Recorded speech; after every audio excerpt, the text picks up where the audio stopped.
Hello everybody and welcome to PMPL South Asia Championship Finals Day number 2. Once again we are back with action. This is your host Tessin, with me is Shivash this time around. Shivash, welcome to the desk. And guys, as you are excited, we both are excited as we were talking backstage as well about the comebacks and possible teams that can eventually show us some great performances today. Welcome Shivash to PMPL South Asia. What's your take on the competition so far?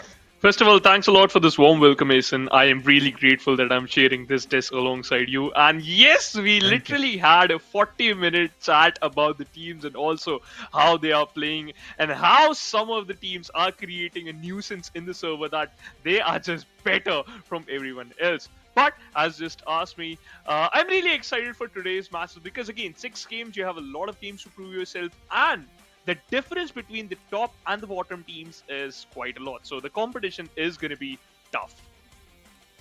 Yeah, competition is going to be tough. And again, pointing out one thing, NBeSports 3 chicken dinners yesterday, they have cemented themselves right on top in 95 total points so far. But for Miracle Vibes, they're just trailing behind, just 20 points difference. But looking at the total prize pool, guys, once again, $150,000. First place will get 26,000, second will get 20,000, third will get 14,000. Rest of the distribution is on your screen. And at the same time, a token of appreciation for the winner and the most valuable player throughout this final will get $1,000. So that's really something most of these players are looking forward to. But Shivansh, this is the last tournament before PMGC, and this is the only chance for South Asian teams to make it to the Global Championship.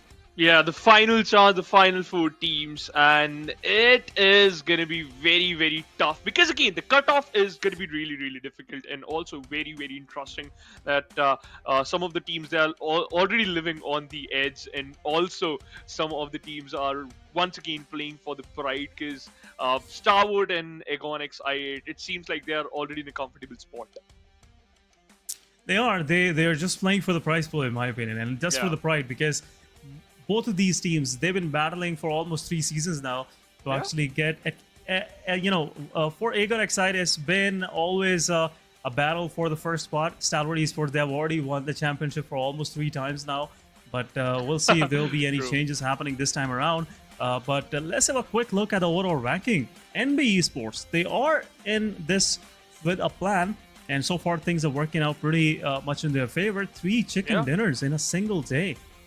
That's a statement from the side of NBeSports. If I'm not wrong, they, while they were playing a league stage, they were just on the 15th position, just barely qualifying into the top 16, and now they're sitting on the number 1 position, securing 3 chicken dinners. That's a beautiful approach to the game. But once again, for Miracle Vibes, not that far behind from them. 21 points. That's it. Only 21 points. And why I'm saying that's it, because one good game, and they can easily topple them down. Yeah, just one good game. And the thing that is quite commendable about 4 Miracle Vibes' performance is they kept that, at least 10 to 12 points average per match, which is, in this kind of tough lobby, is one heck of a performance, I must say. But on the second page, some expected comebacks are on our way, guys. We are looking at IHC, Leo Esports, and Magnus Esports, and also T2K. They are in a same, I would say, points bracket, around 25-26 points each. And then down bottom, things are not working out that well for Regicide, 52 Esports, Mabetex. Quite an unusual thing to see, but these teams are really struggling so much. Exactly, they certainly are, but we have to look forward to this team especially. And Mabetex, I'm really surprised that what went wrong, maybe the 3 new edition, they're not gelled up yet, or the teams are still struggling to, just synchronize, or just trying to, get some synchronized gameplay. But this team is showcasing the best performance. We have a head-to-head comparison between the league stage and the final day 1. 1751 damage in just 6 games. That's ridiculous. This shows that immense amount of improvement that these guys have put to play in this finals day 1. And look at the difference: almost 1,000 damage difference, almost a 600 healing difference, almost 6 eliminations per match difference. And survival is also on top of the roof right now. 25 minutes of survival, 7.5 knockouts, 15.8 average points per match. This is some big statement coming from these guys. A quick look to some of the highlighted, moments of NBeSports yesterday performance. For sure, after the shots, R3G player wouldn't dare to peek again, but these guys kept themselves busy for quite some time, and they've been racking up some good elimination points for themselves. One thing is like clear for sure that they are just trying to opt for that W gameplay, just for, pushing that pedal of the escalator, basically just moving forward, and also just thinking about only one thing, and that is they just need that chicken dinner. The way they are taking these fights, and also sometimes they feel unstoppable.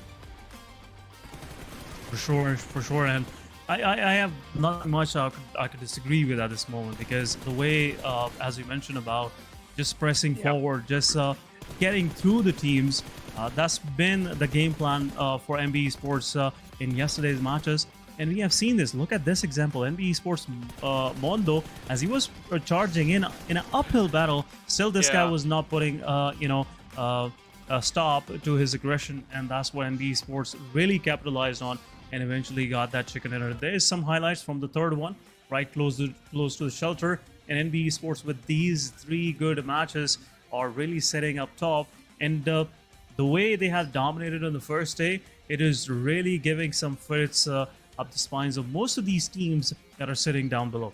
Yeah, they certainly have to do something, or they need to increase their pace. Otherwise, they might struggle into the latest stages of the game. But we have another team that we have to focus on, and that is none other than Leo Esports. We have Slipknot. He has a huge amount of experience on his shoulders, 21 elimination out of in 16 matches, good amount of survival time, and also the highest amongst his teammates. Leo Esports, another name. Really making their mark, especially in this South Asia Championship. They have improved a lot since league stages, and also throughout the PMPL South Asia, they were those emerging stars that everyone was pretty much bowing down to. So let's see if they'll be able to keep their reign going throughout these 3 remaining days of PMPL South Asia Championship finals as well. But again, some highlights coming from these guys. Great game sense, in my opinion, and the way these guys been placing themselves on the right spots at the right time had really, garnered them a lot of points, a lot of good fights, and also at the end, Shivansh, these guys are so far doing pretty well. They certainly are, especially when you have a player like Slipknot. Liquid. The grenade was so beautiful from the side of Nova, and Nova was also going all berserk whenever he got a chance. But if you're talking about this guy, Slipknot, one of the perfect leader to the team, and also just showcasing some shenanigans, trying to just get a knock by a Machete. But I was about to talk about the guy Liquid. He was used to play in like Elementrix back in the 2021, then switched to a different team, and now still sticking to Leo Esports. It's a huge thing to just improving every single day and proving yourself that why you deserve the slot and why you are in this team. Yeah, and sure, especially Liquid, the way he adjusted in this new lineup, and some of these young players like Slipknot are really backing up these experienced players, and that's the reason why these kind of performances are coming from them. But guys, as we'll have a quick look at the schedule for the day, it will be kind of a similar schedule, starting out with Erangel and then moving forward toward our regular matches, Miramar, Erangel, then Sanhok, and further on. But at this time, we'll see if NBeSports will be able to keep that momentum going for themselves. Day 2 could be proven as a nightmare for these guys, because most of these teams that tend to play quite astonishingly good on the first day, they somewhat miss their momentum in the coming days as well. That's a really good point to talk about. Like, if you got a good day, if you got good games on the first day, you have to just keep that momentum flowing till the second day or just following days. But I don't know how NBeSports just gonna manage to do that, or how other teams is gonna stop them to at least collect some points. But first game it's gonna be Erangel, the second it's gonna be Miramar, once again Erangel. So basically the team's gonna play 3 Erangels in one day, 2 Miramar and 1 Sanhok. I am really disappointed that there's only one Sanhok, because I'm a Sanhok guy. But again, it all comes down to the teams, how they actually prefer these maps and on which map they are actually comfortable in. Point, the moment you mentioned that you're the Sarah guy, it brings me to this conclusion that you like to see, most of these players just, I would say, dripping in their misery so far. So looks like you are the guy, like to see chaos. So this all about PUBG Mobile Esports. We like to see some early fights, some gun blazing, those fires being shot.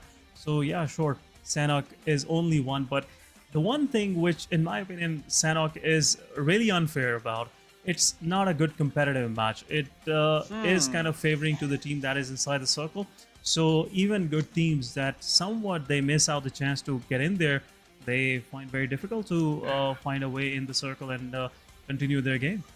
I think so. Yeah, I agree with that point. Like, there are actually two ways to play a battle royale, right? First of all, you can be defensive, or you just can play offensive, right? But in Sanhok, the third most important factor plays, and that is reactive. If you're playing inside the circle, if you're in the center of the circle, you can just can be the center of attraction. You can take a lot of fights, and you can just stay silent. But if you're going for the edge-to-edge gameplay, you can just gatekeep for the teams, and you can just mess up their day. So yeah, Sanhok is actually a pain in the head, but Erangel, once again, you have 3 Erangels.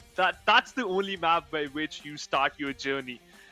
What if your first map went totally south? I'm talking about NBeSports. What if they got eliminated the first position? What do you think what's going to go through their mind? And Fullmetal Vibes might topple them down. What do you think what's going to happen to their mind?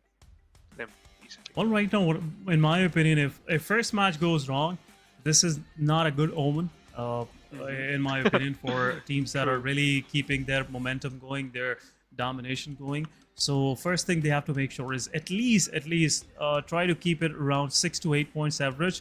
And secondly, if that happens, so God forbid if anything of that sort happens to any of these teams on the top table, for sure they have to buckle themselves up and get ready for the next match. They will have like 15 to 20 minutes to just keep their thoughts in place, keep themselves focused, and for sure get on to the task which they are trying to accomplish right now. But guys, we are moving into our match number 1 for the day, and it's match number 7 for this PMPL South Asia Championship.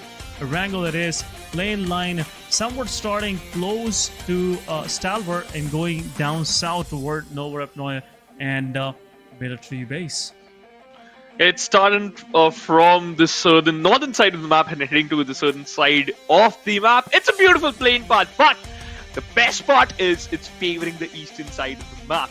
Every single time whenever we witness an eastern plain path, there are a high chance of probability that circles is going to form towards the center of the map, which states the teams who land near Pochinki, School, Gatka, Rozok, Farm, Shelter, Prison, Milta, these type of particular cities, they're going to be very, very happy. But what if the PUBG gods have something different in their mind? What if they are just gonna throw a random circle right in front of them, or just throw a western type circle? Then we might see some early fights. We might see some early skirmishes breaking in between these teams, as Shamash, mostly these battles early on are all about vehicles. Having a car is a necessity now in competitive. True. And everyone wants to have one. And if there's a shortage, for sure there will be some back and forth happening between these players, and the winner will get the car eventually. It looks like a game show setup, but it's the reality. But looking at the situation, it's not extremely western, but it is kind of northwestern circle, centralizing Savarni, shooting range, Watertown, Rozok still in there. Parts of Yasnaya Polyana are also in there, or I would say the whole Yasnaya Polyana is there. And as I was talking about, there you go, once again, some vehicle fights. And the new owner is Zul. Yeah. DRS losing their first player. That's a That's convertible. bad news. Yeah, that's a convertible, by the way. We recently got a new update, and in which we got some beautiful vehicles, new cosmetics, obviously, and I really want one if I can get one. But right now, for Medical Rival, they need those points, and right in front of them there is the team which is Aegon XI8, who doesn't even care. They're just playing for the prize pool. When you're playing for the prize pool, you are going to be the most comfortable person on earth because you already got what you need. Now you are fighting for some, sweets. Yeah, for sure. You're just fighting for the treats. That's the right analogy that you used right there. And when you're fighting for sweets, sometimes it's not that kind of important for you to just go for full acceleration. You don't like to put in full Yeah. energy there. So that's what Aegon Excite is trying to do there. Just trying everything in the book just to be more prepared for the global championship, where Mhm. it will matter even a lot, I would say. It will be second time around Aegon Excited qualifying for the global championship that they already did for the league stages. But this time around, if they wanted to drop onto military base, they will have some contenders from Europe, also some of these from North America that like to drop in military base. And Mhm. if For Medical Vibes also gets qualified for the GC, for sure it will be an interesting battle to see. But Yeah. again, contention is there. Things are pretty tightly screwed here, but no one is moving in a sloppy way. It looks like Aegon XI8, one of the player was in somewhat a close vicinity of Doc, but Mhm. no mistake happened, and Aegon XI8 still no casualty on both sides. It's a waiting game. It's a waiting game for Medical Vibes and also Icon XI8. If we talk about the players of Icon XI8, they are going for a 1+1+2 split, which is a really, really interesting one, to be honest. Baron, he could be towards the like he could be on the receiving edge if Icon XI8 just initiate a plan of backstabbing them. You gotta be careful. Baron, especially because he's running out in an open area. They don't even have a vehicle. You mentioned it earlier. Sometimes the fight is all about the vehicle, who's just gonna get the first vehicle or who will be the owner of the vehicle. But for now, they're just running in an open area. It's a really really weird approach, especially when the circle is 2,000 meters far away from you. Yeah, both of these guys have to go up north. The Yeah, north is waiting. Winter is coming. I don't know how long these guys gonna stay down south, yeah. but for sure, Aegon XI8. The only thing that these guys have equipped themselves is a lot of intel on these players. Hmm. 3 of these players from 4MV, they have already stepped out of military base, so they are not safe anymore. But Apex spots IQ as he was just roaming around in the grass, pretty open, and got confirmed. Aegon XI8 being punished for not being too professional, I must say. We just But we'll see how careless. Aegon XI8, yeah, just being careless. And we'll see how the rest of the Aegon will try to fight back. It's a 3 versus 4 now. It certainly is. It's an uneven battle, but you have to accept your fate, right? Although, for Medical Vibes, they secure the first finish and also they got a vehicle. That's cherry on top of the cake. What else you need? Just more vehicles? Definitely you will get those. Because, again, it's the certain side of the map. It's a military base. You will definitely get 3 to 4 vehicles around you near the highway. And that's what East and Baron is just going to do. They are on a voyage to find some more vehicles, a buggy, a Dacia, whatever it is. It'll definitely work. Because they have to move towards the northern side, as just mentioned earlier. But one team that's going to be a little bit happy because they got some amount of the safe zone, and that is Team High Voltage. They drop near the Pochinki area. No one is there to contest their position. And if I'm not wrong, they also secured one. Oh, this they lost one player. So, that's a bad news. Yeah, looks like that kill is reflecting with Leo. Hmm. And surely in the map feed, we'll see where exactly Leo is that they punished. Good one of the call. players of High Voltage DC. Leo, slightly, western to Pachinki, pretty close to Gatka. So yeah, something might have happened early on while both of these teams were trying to move toward the western part of the map.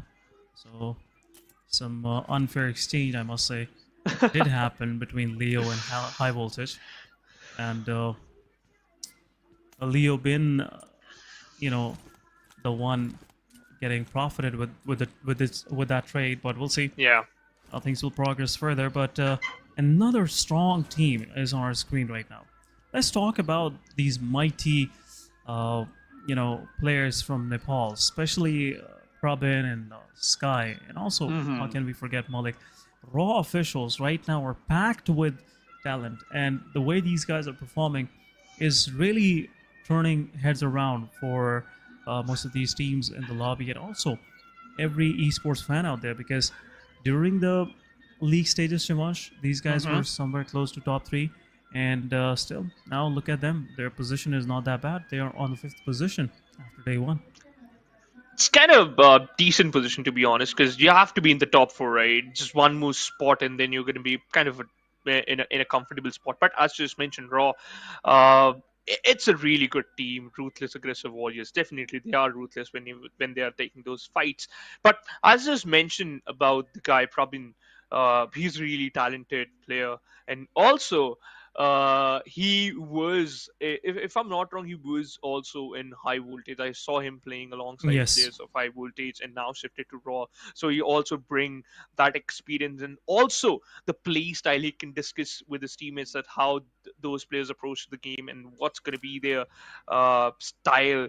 But for now, teams are moving toward the circle. It seems like we are going to witness a very, very good amount of cluster to the northern side of the ruins. And look at that, Aegon XIA taking the Nova Deploy Bridge just right below the players of 4 Medical Vibes. They escape their demise.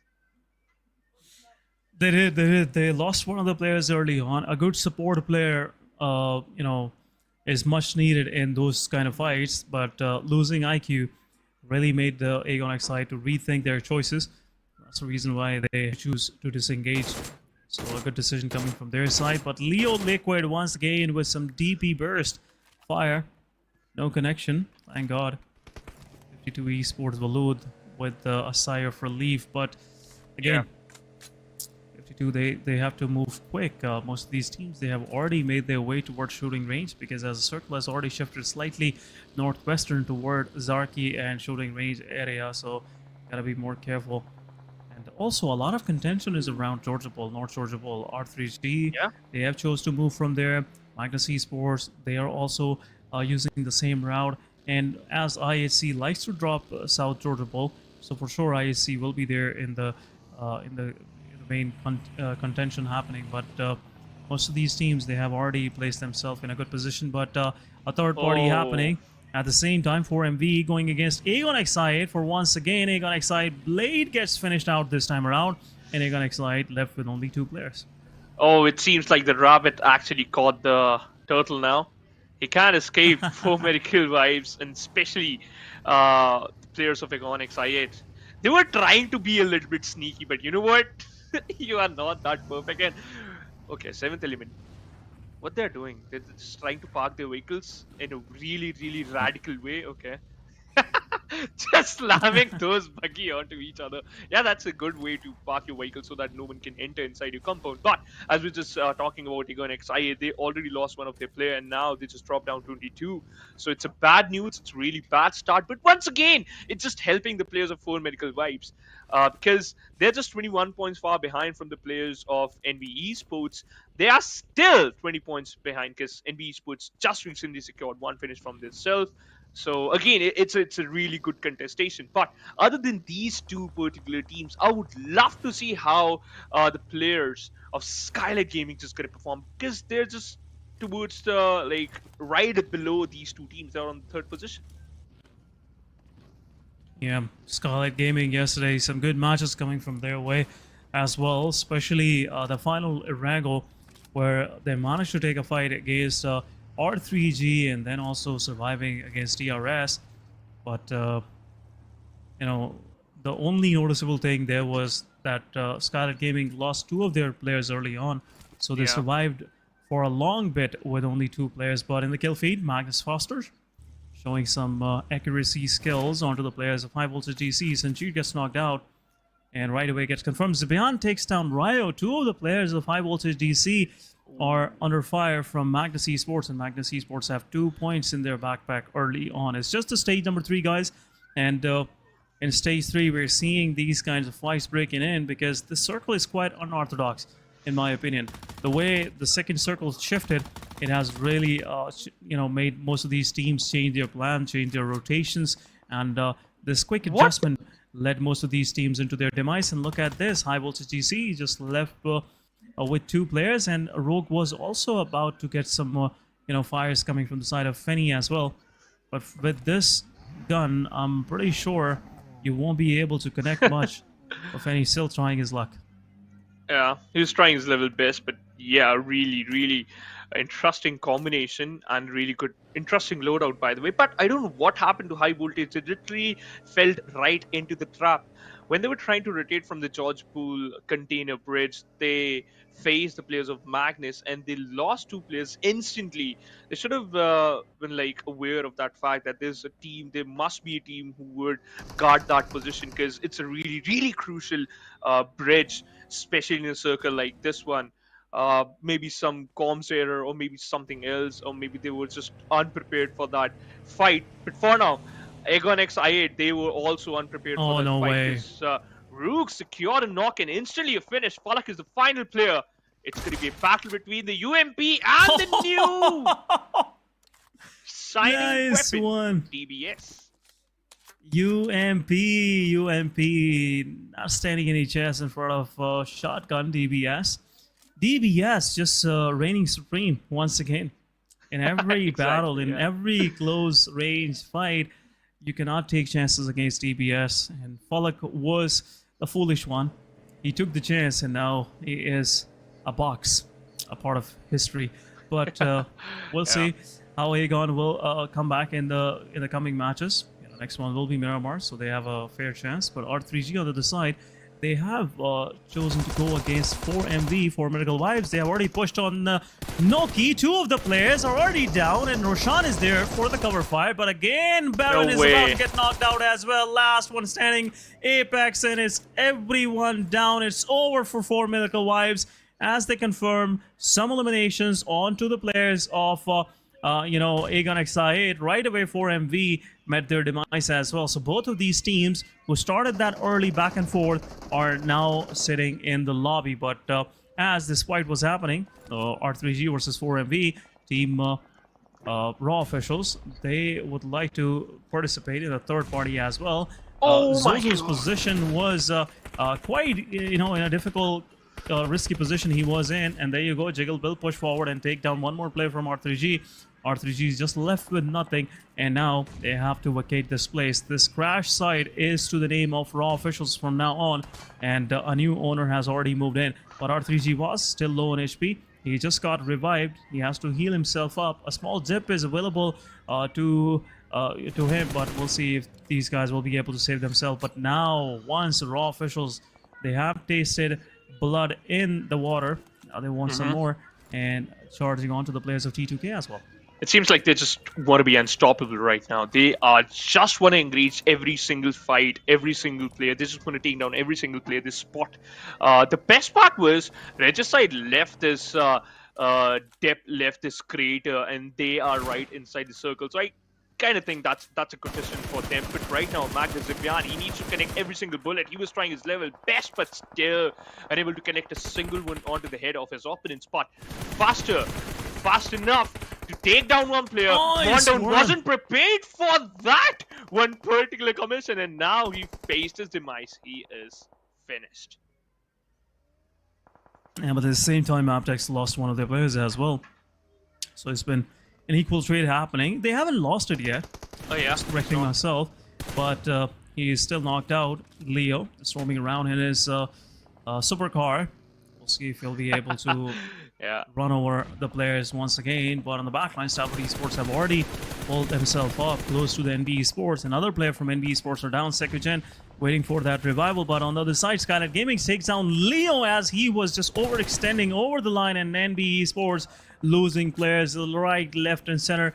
2 players are down. Stalwart Esports confirming those 2 eliminations for themselves, and Akaz also gets spotted out. SKYLIGHTZ Gaming will confirm this one. NBeSports, as we were just discussing this, they met their demise early on. Just a quick finish for them on 14th spot. But Magnus Esports, they've been going into a heads-on fight against 52 Esports. 50 Esports, one of their players is knocked out. But as we were talking about that, DRS, they have pushed onto the players of Raw Officials. SKYLIGHTZ taking down 1, taking down 2 players of... 1 player for sure. I thought it was 2 players, but there you go. Province still surviving, and he will wipe the floor with DRS. It's over. Raw Officials confirming all eliminations, and Raw Officials have 4 total eliminations in their backpack. But they don't have enough time to save Malik. Malik goes down by the blue, but his team will survive, I think so. That was a good trade. That was a sweet body to offer to your opponents. But for now, 4 eliminations, you have to move inside the circle. You have to move towards the circle. That's going to be your first priority. But for now, T2K Esports, their priority is to save their head. Reg already rigged his helmet a lot. Now he's moving towards the center of the circle. That's a brilliant approach. But what if he found himself against an unwanted opponent? And that's going to be Magnus. Meanwhile, 52, they are already stepping up, taking down the player of IHC and trying to collect some points as soon as possible. Trying to find some grounding to hold on to, but at the same time, R3G, the 2 remaining players, they gotta depart ASAP. Some quick flight tickets served by the side of Stalwart Esports. For sure, Stalwart Esports just dealing in some good numbers. 4 total eliminations to their day. They're just choosing to battle against the remaining duos and solo players. So far, so some good success their way. Action, he got eliminated early on, so Stalwart Esports further down the smash, they have to survive with 3 men. But Magnus Esports, Leo, what these guys are even planning to do, Magnus Esports, they're going against these players, and Faster is there, going in a 1v1. Once again, you're taking chances against DBS, not the right choice. But we'll see how that will happen. T2K, they have heard the shots, and for sure they want to confirm those at the same time. Rest of the Magnus Esports won't be able to help their fallen comrade, Fenny low on HP as well. Leo, with their 3 players, they managed to seize a hard cover for themselves. And at the same time, T2K, they're just trying to find the exact location of Magnus Esports Fenny.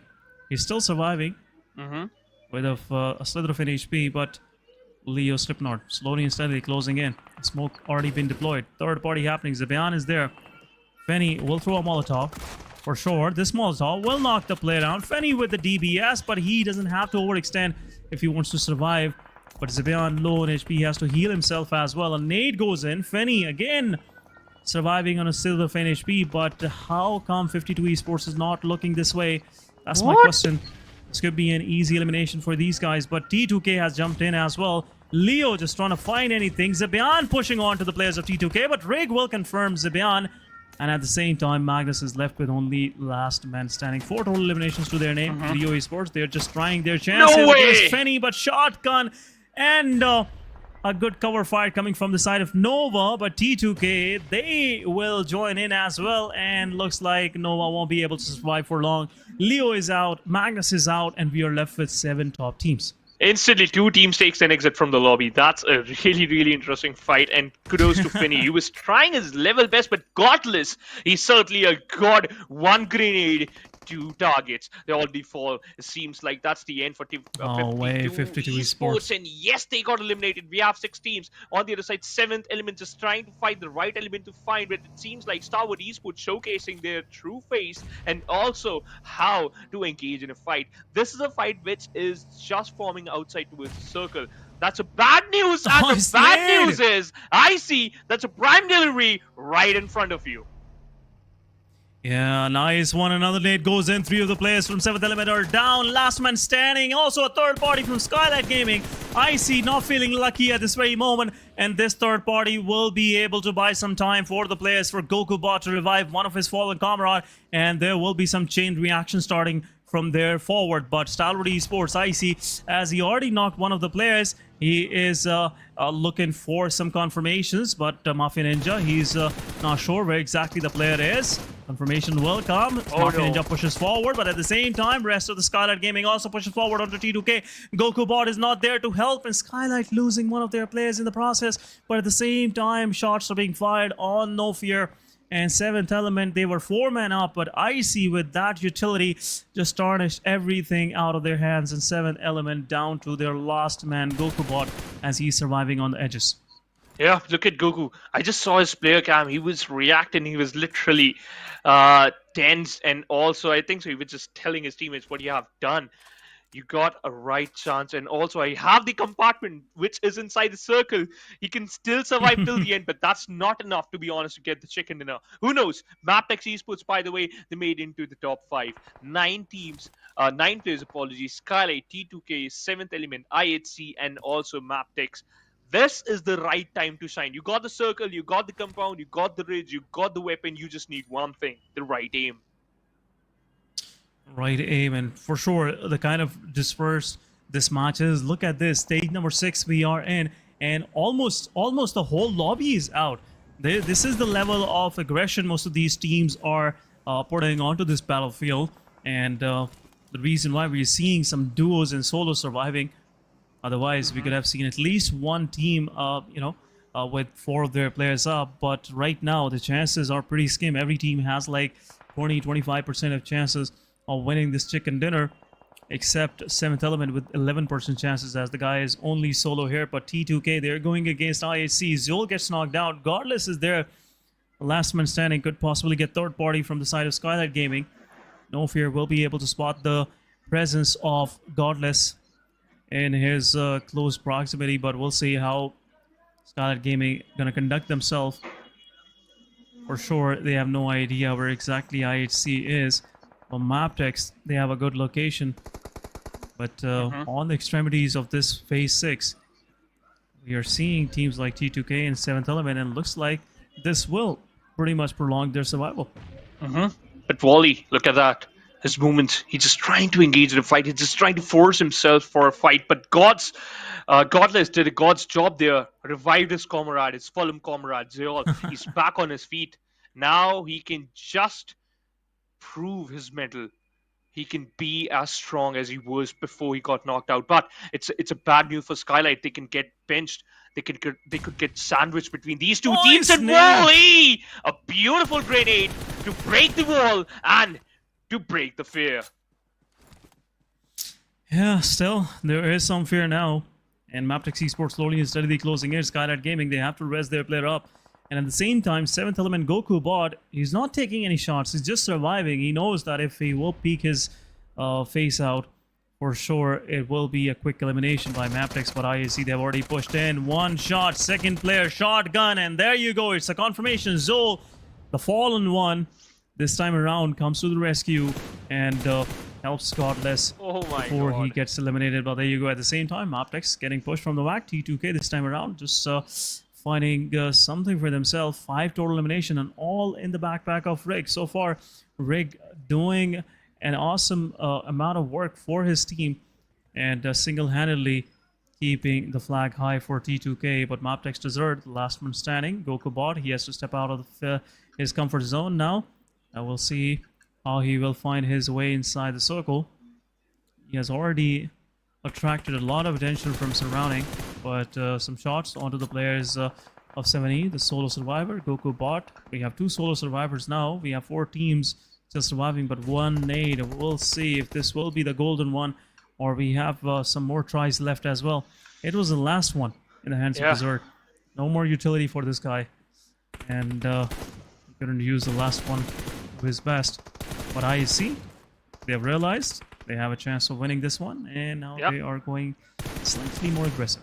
I think so. They need to move inside the circle because T2K already gatekeeping the safe zone for now. But they got to be careful too. There's one man who's just right below their nose, and that is Desert. But Oh, he got nice served. work. He got served sweet.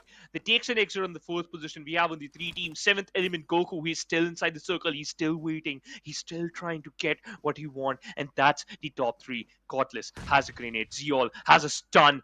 He lobbed, wasn't perfect. Godless might throw another one. Will it be the perfect one? Is this going to be the catalyst? No. For now, the answer is no. Yeah, looks like 7th element Goku bot he could be the spoiler in this whole fight.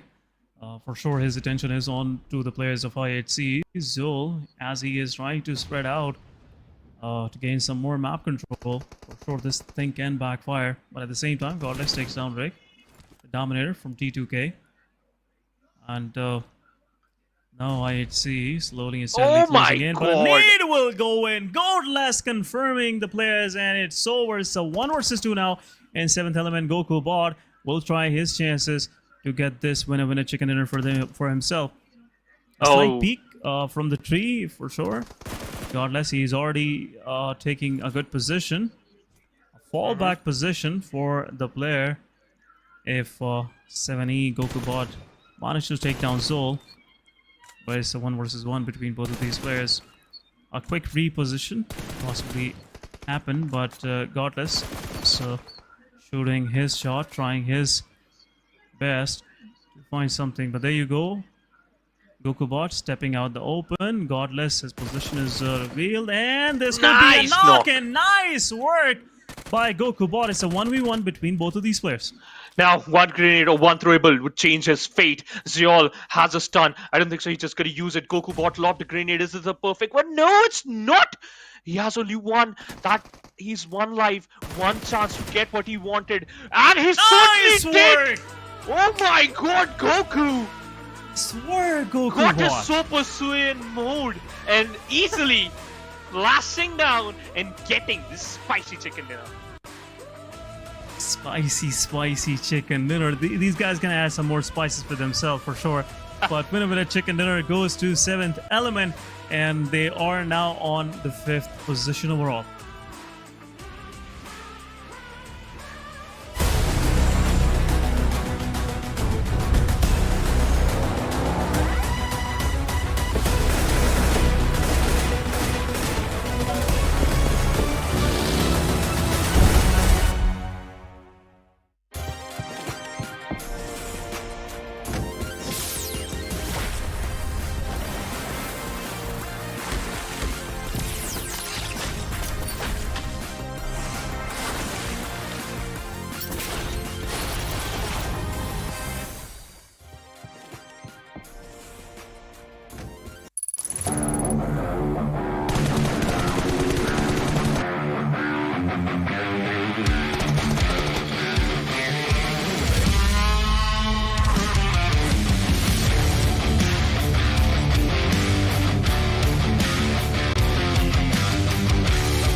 Welcome back, guys, after this short break, and a chicken dinner, an unexpected one from the solo survivor Goku bot, and this guy is not backing down anytime soon for sure. That's what his thought process was. But Shamash, welcome back, and thank you. What's your take on that IHC? They had it right in their clutches. First of all, I love the way all the teams were playing. So fast, so aggressive, never looking back, going aggressive, and also fighting till their last breath. Goku proved that it doesn't matter if it's a 1v2, it doesn't matter if it's 2 meters away or 1 meter away from the circle. You just need one thing: information, and you know what? Aim. That's he has, bro. He is Goku. Come on, you can never count that him out, right? He's the best. He is, and he proved once again. The best thing I saw, and quite noticeable in his performance, was that game sense. He knew Godless was gonna peak. He will get a little greedy, but he will see Goku bot standing right in the open. So he was pre-aiming there, and nice 2 headshots, knocked down Godless, really pressurized Zol, and when the pressure is totally mounted on you, you sometimes kind of melt under pressure. So that's what Zol did. And 2 grenades, one just a bait, and second one on point. GG's and a chicken dinner for 7th Element. Just because of the second grenade, he forced Seoul out to get out of from his comfortable spot, right? Once you get out from your bubble, your comfortable area, you get into trouble, and that's what Goku utilized, right? To its perfection. And as you just mentioned, he was aware of that fact that what Godless could do and at which position he can hide. This shows that they are literally aware they literally know every single thing about their opponents, and they actually read the next move of their opponents. Yeah, for sure. And once again, guys, the MVP, no one's gonna get that from Godless, for sure. The kind of performance he gave: 6 eliminations and 926 damage, 6 knockouts, 1 assist, and a survival of 26 minutes. But unfortunately, these guys were, even though they had the man advantage, they had everything in their favor, they still couldn't, grab the chicken dinner for themselves. And that's the beauty of Championship, South Asia Championship. It's all about unexpected moves, unexpected results, and that's what 7th Element have shown us. But players in focus, we have Rig once again. Some fantastic individual performance coming from this guy. 5 elimination, 927 damage, pretty close to Godless. Could have taken the MVP as well, but at the same time, no fair from SKYLIGHTZ Gaming, 568.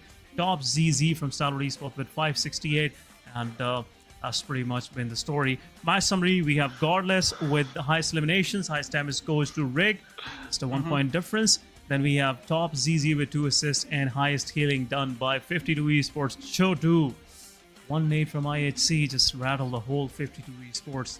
That's another thing to discuss. Yeah, exactly. They just had a bad outing, but other than that, other teams actually had a great day. For example, 7th Element just stole that chicken dinner right in front from the players of IHC. But T2K surprised me, the way they were playing, the way they were approaching, and also Raw. 0 placement point, they don't even bother about those. They're just focusing on those LMs, and they actually got those 5 points from that. Magnus also.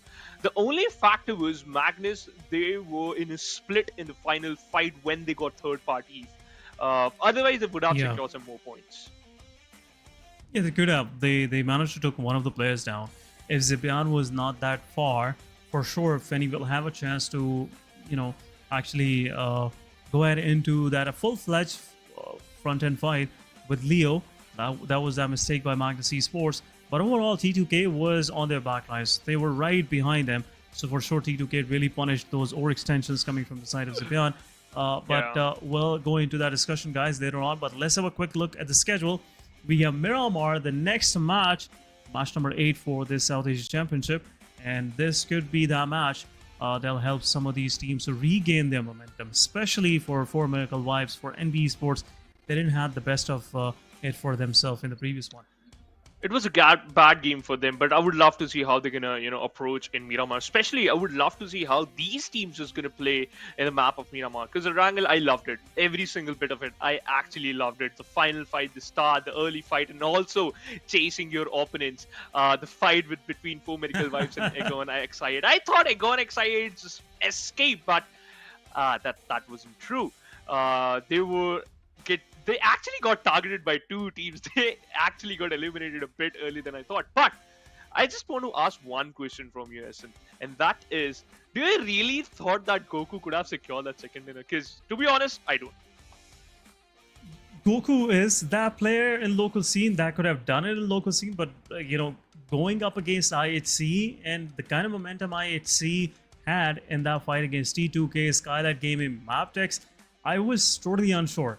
But still, Goku had the belief on himself, and he really showed at that moment that he can control his nerves. He can actually be the man of the hour, and that's what he did. And Goku Bot just came out with some, good 4 extra points. I would say he could have managed to finish on second spot, but 4 extra points. It's all to the mercy of Goku Bot. 7th Element should be really thankful to that guy. Before this match, they were on the 7th position, the 7th Element, and the right place at the right time. But now I'm sure they definitely just ranked up. They would have secured in the top 5 and maybe in the top 6. But for now, let's move forward for the Miramar match because it's the match 8 of this champion. Match number 8, Miramar it is. Dry terrain, South American desert. That's what it is, guys. For all of you out there who doesn't know, this map is pretty much inspired by the South American deserts in Mexico. You know, that's some extra knowledge for you guys, nice. for sure. I'm not sure if it's really going to be helpful for any of our audiences, but it is pretty obvious. You can see the names: La Cobra, El Pozo, Los Leones. You know, so that's all, you know, Spanish names, Spanish words. So I would say Latin words.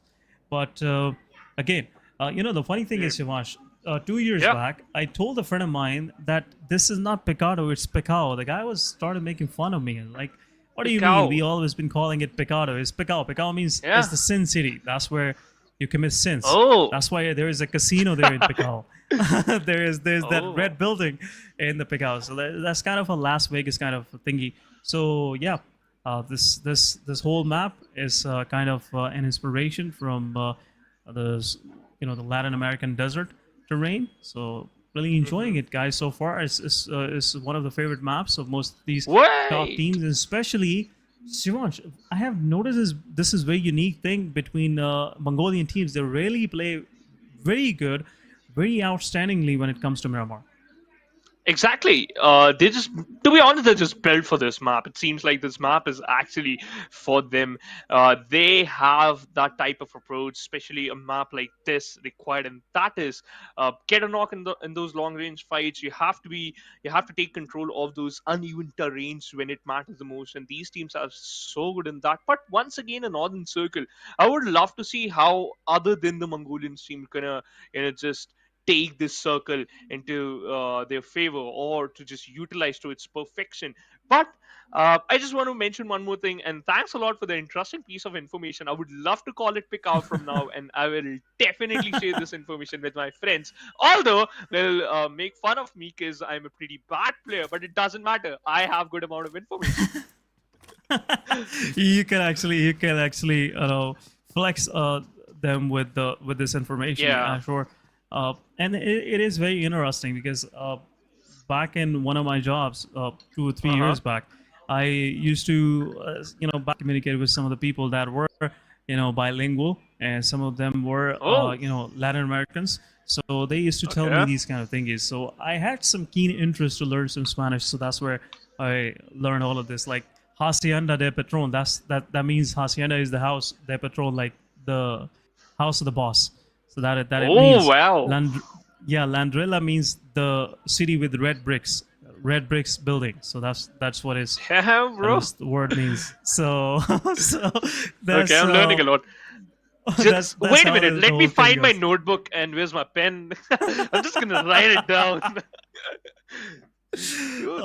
For the fun fact, guys, as these teams are trying to situate themselves, that's how we like to entertain each other. So, I hope all of you guys watching and listening to this are really enjoying this colorful dispersion of these teams, and also some piece of information. But some close contentions happening between the cities of San Martin and Hacienda del Patron. Looks like DRS and Stalwart Esports can possibly get into a fight. But this time around, I'm not seeing Leo going against DRS. We have seen them going into a fight close to Hacienda in previous Miramars yesterday. So we'll see if Leo have already learned their lesson. But this time around, no early fights, no clashes, no fights over the vehicles. So it's been a peaceful start to this Miramar. Yeah, it certainly is a peaceful start, but is it going to be a peaceful end? Spoilers alert, no. But as you just mentioned, I think so Leo certainly they learned their lesson, because right now they're just busy in their own business. But so too. Okay, your vehicle just got toppled down. It's a bus. I suppose for his teammate. Or maybe he was like, you know what? I can't turn it over. What would we do now?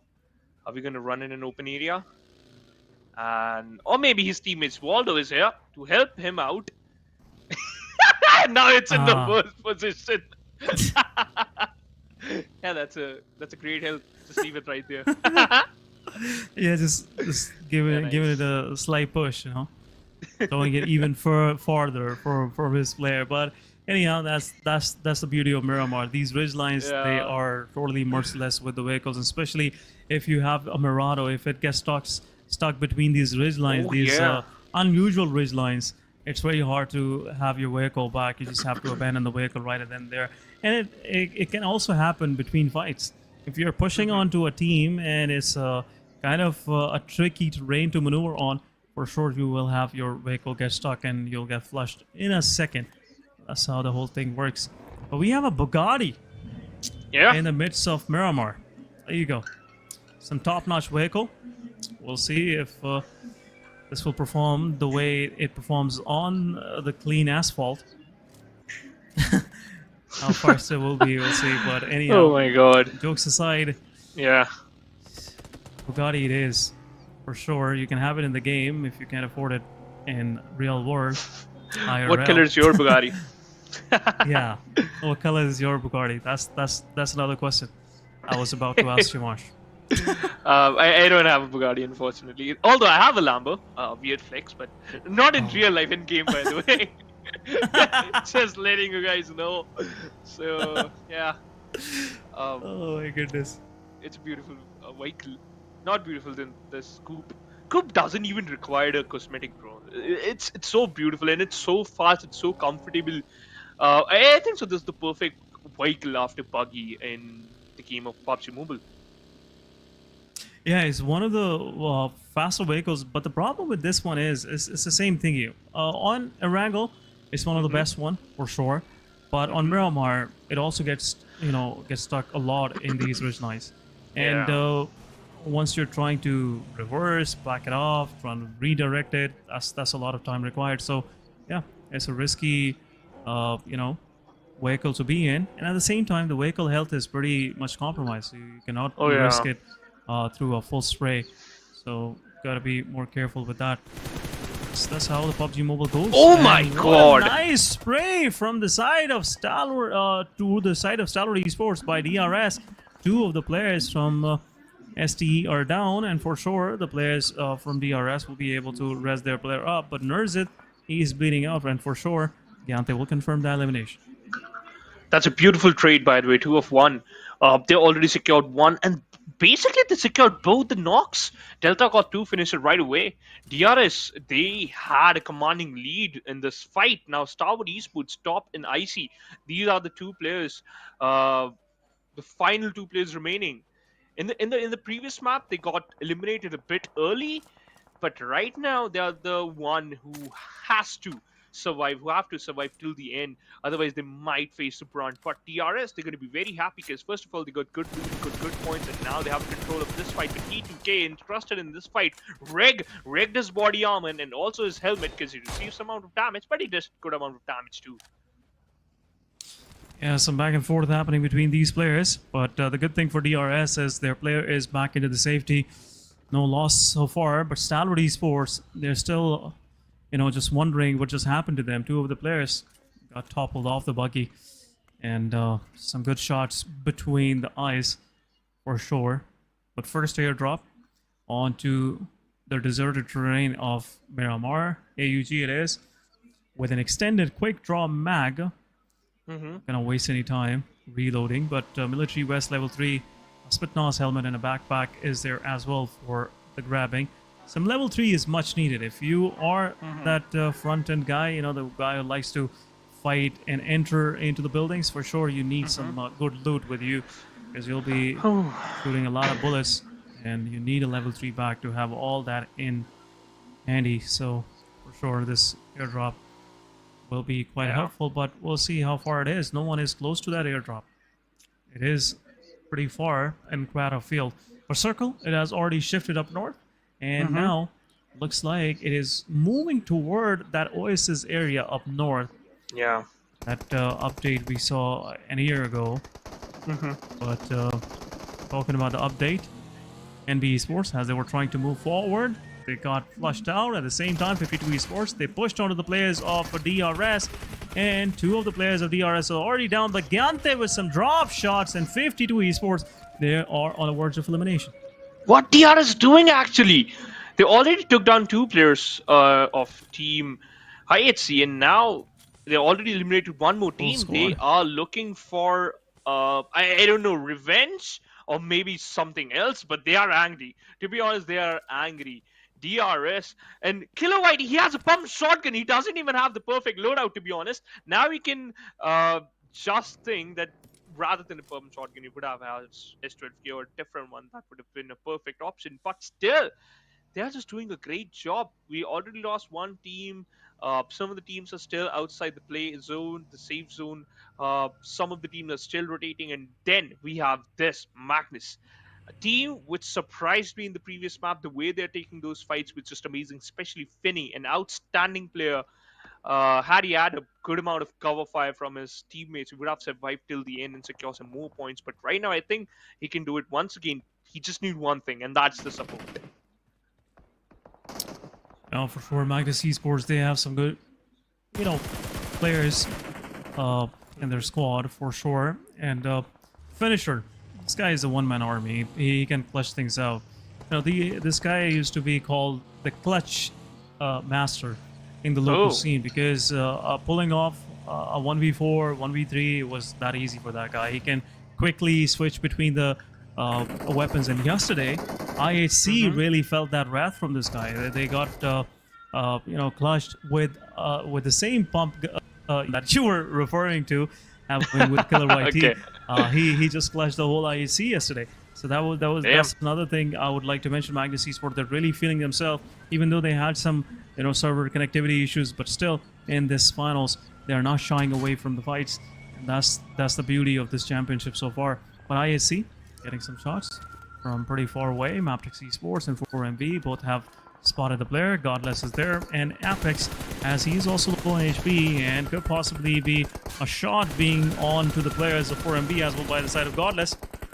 But East, he exited the vehicle at the wrong place. No and way. Could possibly get knocked out. East, the fight went south for him, and now he got knocked. Although he is behind a burned vehicle, so that's a good amount of temporary cover. He could get a revive, but that's going to be the most difficult task for his team. His team, for Miracle Vibe, need to secure or just trying to make a great wall of smoke so that they can just give a revive to his teammate. Godless has his eyes on to Doke. Mini 14 with the 8 times a perfect combination. You can imagine this, the perfect love affair you can ever imagine in your lifetime. But Godless, unable to utilize it properly. Yeah, well, there you go. Some more shots from Demo as he already created an angle, an off angle to the players, and 4MV have 2 of their players on their knees. Now Doc has to go for the revival, but not sure enough. Doc is not going to take that risk.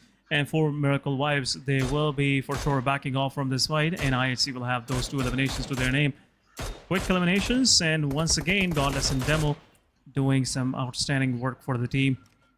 This time around, we'll see how that will finish for MV. They're pretty much stuck close to the players of IHC, and a possible push can come onto the players, but some of these teams, as they've already made themselves home in the second phase of the game, are pretty close to each other, pretty packed. As you were asking, you're loving the way these teams are playing. One of the reason is that second phase, third phase, these circles are, their diameters is so less than the first one comparing to the first one.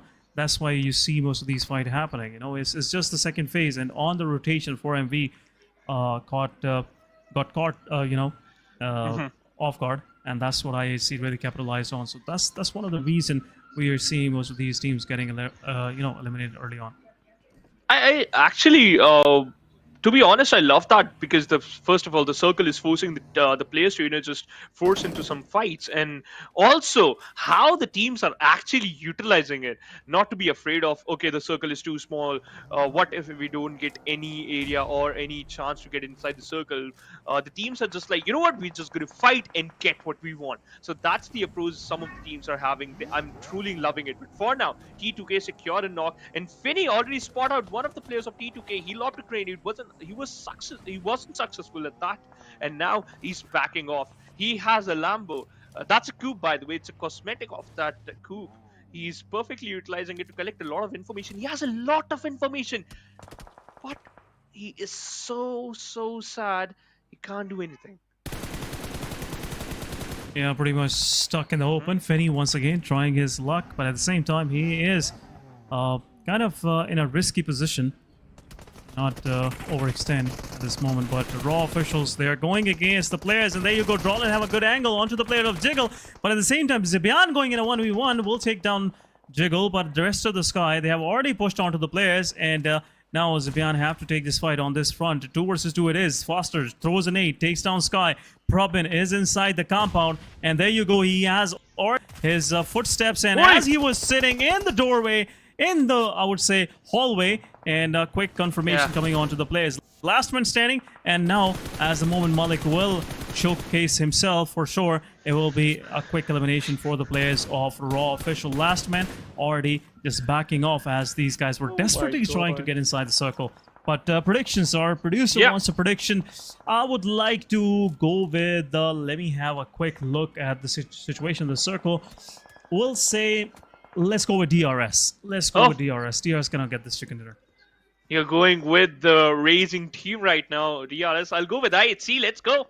Let's see who's just going to win this game or whose prediction just going to be perfect. But for now, SKYLIGHTZ Gaming Nima secure a knock and also a finish onto the players of 7th element. But I was surprised the way that guy just got instantly eliminated. He was just staring into his graves, sitting inside an alley, inside a compound, and got finished. But if you're talking about finishing, it seems like T2K, they are on the verge of elimination. They are facing a front. They have received a hefty amount of damage. But Rig, he needs to revive. Will he get that one? Way. Definitely, but high voltage. No way. A perfect spray. No, he missed every single bullet.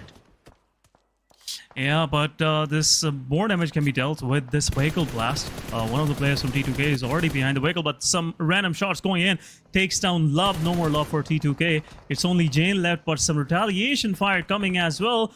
3 players standing of T2K. At the same time, High Voltage, they have surrounded the players, but T2K, they're pushing even further aggressively. A nade is being prepared. Nade will be thrown. No knock. A shotgun. Shotgun to the face. 1.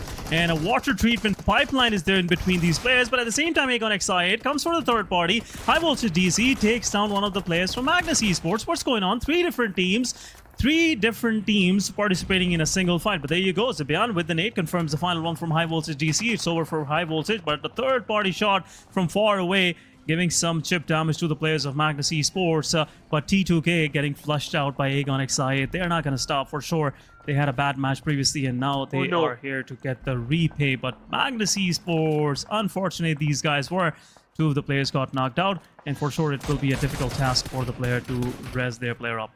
Oh my god, before they could repay the debt, Icy with the ice cold M4 shots secure those knocks into those finishes. 3 in the backpack, 1 for tops. Total 4 elimination. That's a good number for a team like Stalwart Esports. Although they're on the 13th position, they need some more. They need good amount of points. But still, it's just the start. But as we were talking about the start, it seems like some of the team, they might face their end. Because we have only 13 teams, 20 seconds. And after that, the stage 5 blue zone will start closing in and also force these teams to, fight for their life. The only problem is the circle. The circle is really a notorious one, and Team DRS, Mabetex, and IHC, they are ruling in. And we all know they already are hungry for those elimination points.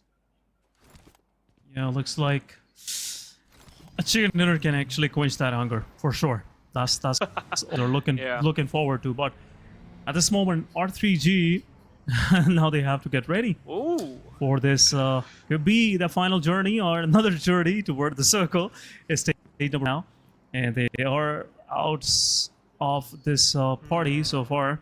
They have to make their way in, but it can be a difficult path for these guys because there's been some check posts on the way. Mabetex Esports, NBeSports, all of these guys are keeping themselves there, but R3G looks like, according to the map feed, they had a swift pass in for sure. NBeSports couldn't even manage to,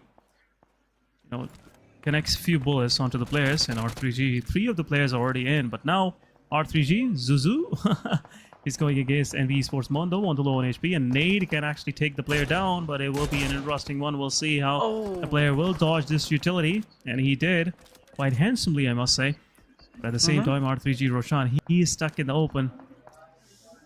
And meanwhile, Magnus Esports, last man, the IGL, Jolin, gets flushed out. He got flushed out, so as his team, he got eliminated. Now we have only 11. Akas, by the way, spots out Roshan, trying to, just spin him down behind that rock or a ridge, so that he can just collect that point. But Vaz was there to rescue him. It seems like he is on the verge of elimination. He needs a rescue now. Oh, Roshan no way. got dropped down by Fusion. A beautiful focus fire by the players of NBeSports, and now they need these points. And yes, nice they are work. securing those. They are actually Sekujen and Akas. They're threading the needle, I must say. The way these guys are, putting R3G on a run for their money, for sure. R3G, they are feeling that pressure coming from these guys. Vaz now stuck out in the open. At the same time, R3G Noki takes down IC. A quick confirmation onto the players of Stalwart Esports, but R3G in the midst of this chaos, it's a three-way. Mabetex is there, but a nade from Zozo takes down another player. But at the same time, Stalwart Esports, as these guys were poking the bears, got one of the players from R3G knocked out. But at the same time, Vaz takes one down in the open. Akas is there. A small ridge line was not available, and for sure R3G will lose another player. And at the same time, Sekujen is also knocked out. Fistboy and Akas, both of these guys have a job to do. They have to res their player. At the same time, R3G being pushed by the side of Mabetex Esports, pretty much in the open. A shotgun to the face, and Zozo is the last one standing. R3G will possibly meet their demise, and Mabetex got their piece of the pie. It's R3G and NBeSports fight, and now back into the safety. Leo, after confirming the elimination, he is back into his compound where the rest of his team is holding on to. Yeah, he's just regrouping with his teammates. By the way, look at the mini-map. They got a good amount of high ground, and especially the best compound inside the circle. But what if the circle moves to the southern side and start favoring the players of IHC? And also, that could be a real question, and also a difficulty thing for the players of DRS, because they are also kind of holding the center of the circle. But for MV Apex, what he has in his mind, he's pretty close to the players of MAP. This could be the worst decision he can make. But meanwhile, Tops, that's the end for him and for his team. Stalwart Esports, they got eliminated. Yeah, quick elimination. They couldn't hold on to themselves. That's the big problem. Most of these teams, they are not getting the right chances for the survival, for sure. There's been a lot of third parties happening, and possibly another one is about to happen now.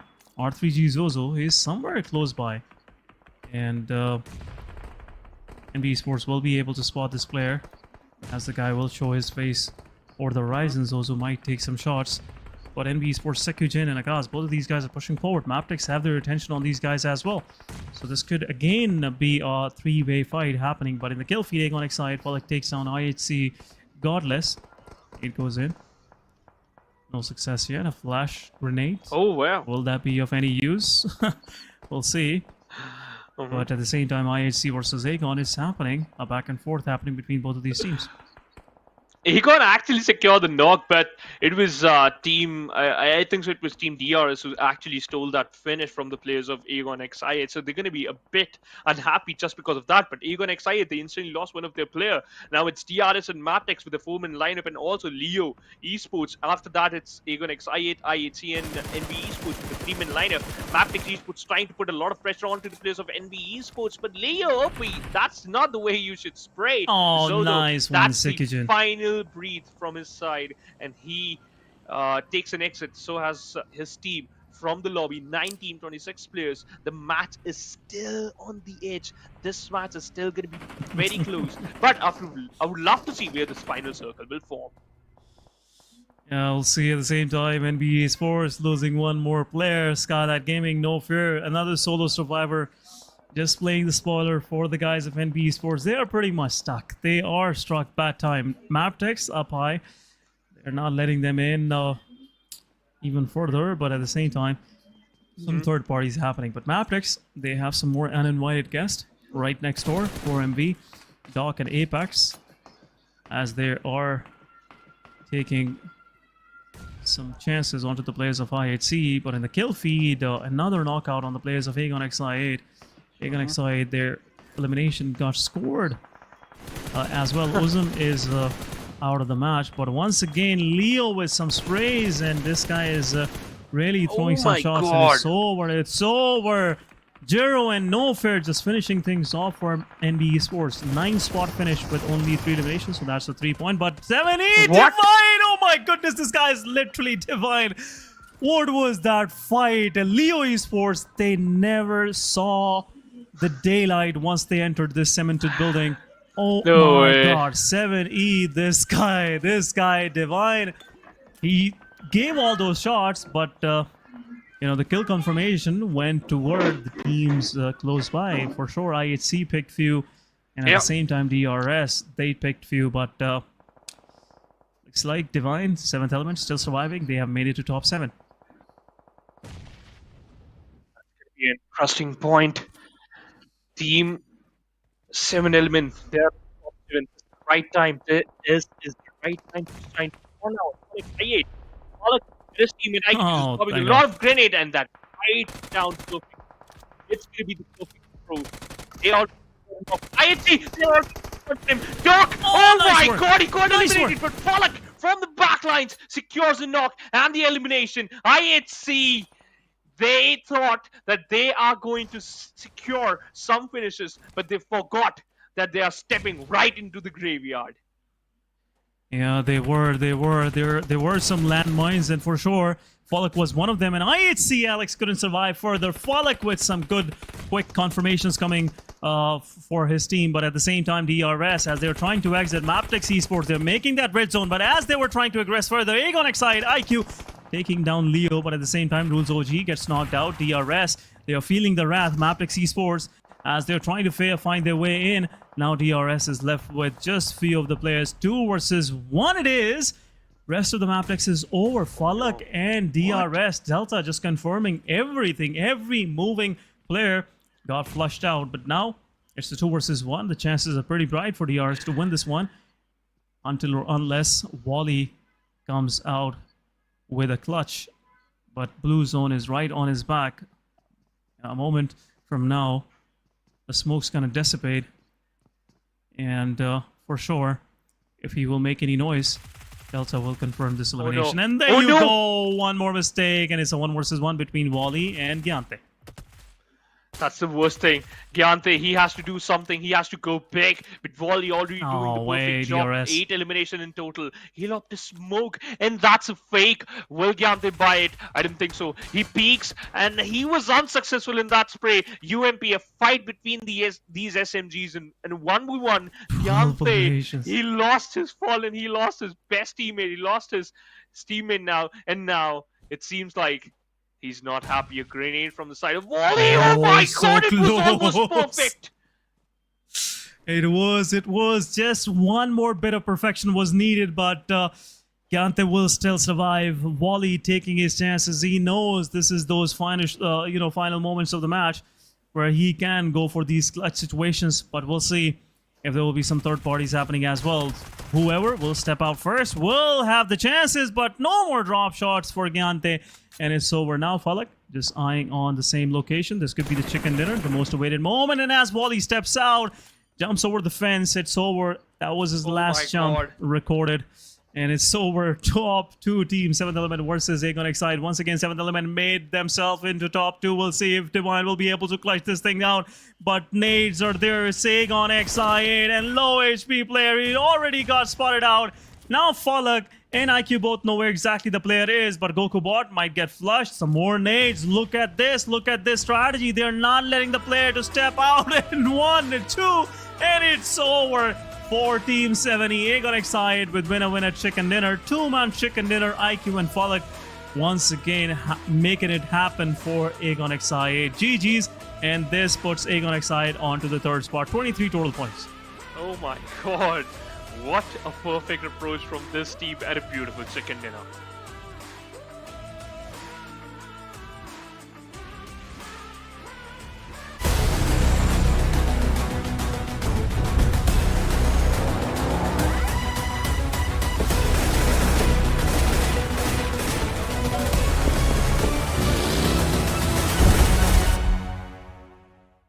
In the new version, we've upgraded the security system. There are also some big updates to the real-time review system. Let's check them out.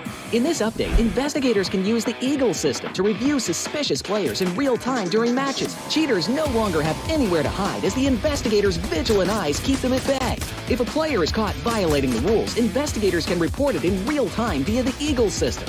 Once a player violation is confirmed, the PUBG Mobile security team will promptly impose penalties to maintain a fair gaming environment. Concurrently, we've added a new damage distribution chart and icons to the video progress bar to assist investigators in making more precise judgments. In this update, we've also added a bullet trajectory display, grenade trajectory display, and an unobstructed 360-degree view of the target to make it easier for investigators to make judgments when reviewing. If you have any questions about this update, please feel free to leave a comment. See you next time.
Welcome back, guys, after this short break, and you're watching PMPL South Asia Championship.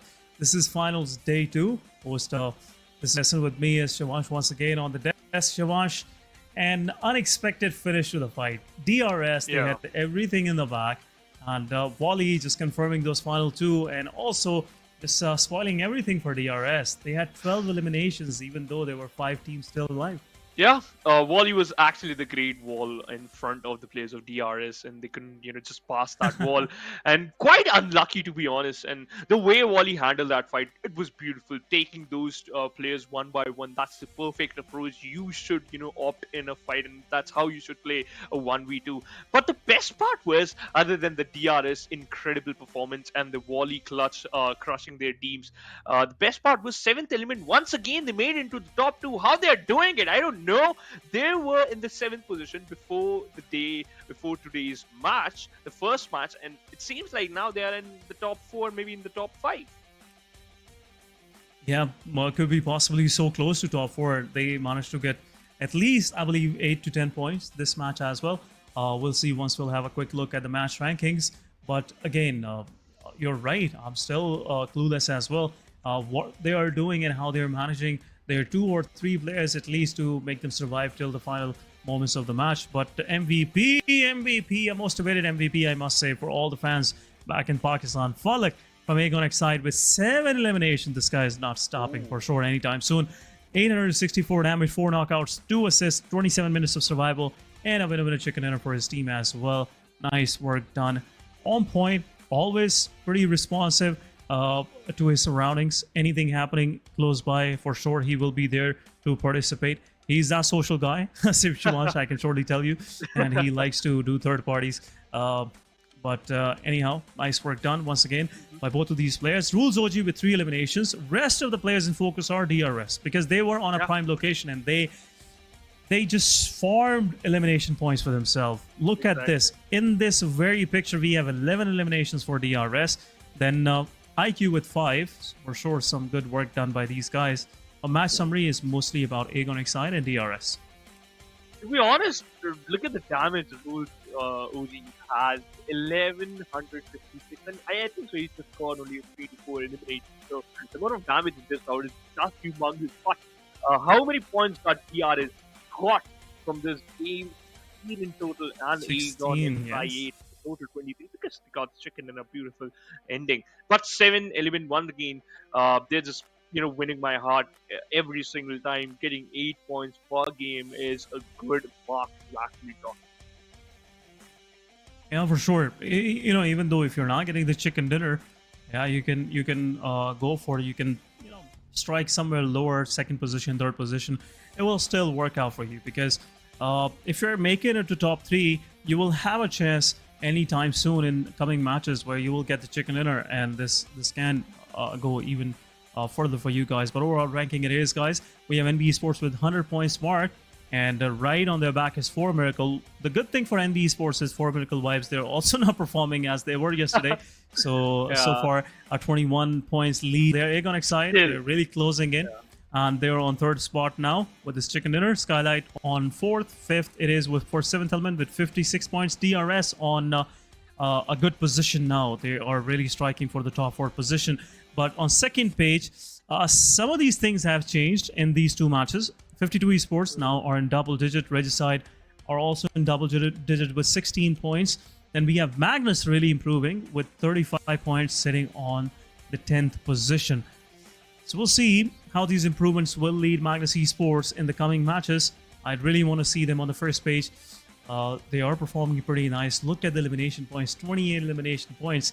They're just struggling with their placement right now, Shivash. Yeah, I think so. They need to focus on both the departments equally. To be honest, Erangel, I think so. The next map, it's going to be the perfect one to just reveal your cards, reveal your deck. That's the perfect chance. But one thing that I have in mind, NBeSports started their day with a 17-point average, and now it's just dropped to only 12 points. So that's a sign of concern, to be honest. But again, you still have a 21 points difference between you and the team who's just below you, and that's, to be specific, it's the 2nd position. So they're doing great because the teams who are just below them, they are also messing around, so they're safe. Yeah, things are in their favor so far, but how long? That's the big question, because at any time, as 4Miracle Vibes will realize, yeah, they are being trailed by it, for sure they will start making changes to their strategies and will be more cautious with their approach in the matches. But we are stepping on to our match number 3 for the day, and match number 9 overall for this championship. It is Erangel. Plain line on your screen, guys, starting from the Lipovka and going down south towards the Sanhok Military Island. Yeah, the first plane path we saw, the first game today, it was start towards the Stalwart, but now is starting towards the Lipovka and now heading towards the military base. Once again, it's kind of similar. The end is kind of similar, but where the circle just going to form, that's going to be my question. The first map of the day, it formed near the shooting range, and to be specific, near the George Pool compartments or the George Pool containers. Bridge, mountain, I would love to see a certain circle. I would love to see that from the get-go it favors the players of Medical Vibes and Agonix I8 or maybe Magnus. Magnus also dropping towards a certain side of the map, heading towards the Ferry Pier area. Agonix I8 drop towards the military side, so as the players of Medical Vibes and Stalwart Esports heading towards number 9. After this, we will definitely see where the circle will form. Although, Regicide, they're kind of happy, so as the players of Mabetex and I8 once again a northwestern circle. But this time, it's covering a major chunk of Katka and also a major chunk of the western side of the map. I can hear some shots. I can hear someone firing that AKM. I can hear someone utilizing that AKM. And yeah, I got my answer. It's T2K. Salman, he already got knocked out. Chotu dropped down to on his knees. Love with the perfect pistol. He did that, but will Hassan be able to defend himself with that M16, the weapon who can you can utilize in a burst and also a single mode? Simple spots him out. Hassan very low on HP. One bullet might do the job. A pistol might do the job, and certainly will. Rig with a P18. He did the job perfectly. T2K instantly secures 2 points. The third is on its way. It's SKYLIGHTZ on the other side. They're also rotating. We can see them in the same little vicinity. SKYLIGHTZ, they got the vehicle, so they are the luckiest one. They are the lucky charm. They are the perfect one here. And Jane jumping around, hopping around like a bunny to spot out one of his falling opponent teammate. But he was unsuccessful. The final man from 52A escaped, and I hope he could get as many points he think and get can achieve, because again, he's the only one. He's the backbone of the team. But T2K, a beautiful start. They got three vehicles to be we talk about, to be specific. I don't think so they're going to pick the UAZ. They're just going to opt for the coupe. So for now, it's going to be 2. But what about this team? 4 Medical Vibes. I thought that they're going to have a blast. They will definitely secure the major points, and they might topple down the players of the team who is still at the top with total 21 points, and that is NBeSports. But they proved me wrong. I know that's a bad thing to talk about. They should improve their gameplay. They should get a good amount of points, but that's not the way you should approach. That's not the way you should play. Although, it's not the end. This is the map in which you can still do wonders. The 9th match of the day. In the previous one, we saw Agonix i8 secure the chicken dinner, and now he is Agonix i8, by the way, to be specific. They got the chicken dinner, and now they're on the 3rd position. SKYLIGHTZ Gaming, they're on the 4th position. 4 Medical Vibes and also NBeSports still in the 1st and the 2nd position, respectively. But other than that, which other team can pass the threshold to be in the top 3? The difference between 7 Element and the players of Agonix i8 is around, if we talk about total 18 points. I know my maths is bad. I'm not a good person if we talk about maths, but kind of 16 to 18 points. And if they want to get into the top 3 or the top 4, they have to pace up. I know they are doing a great job. They have been consistent throughout the 2 games, securing the 2nd position on also the chicken in the previous game. But they need to do something big. They need to control the finish department. They need to get some good amount of points. Right now, we have high voltage in front of our eyes. Sancha, Rug, Aero, and Ryuk.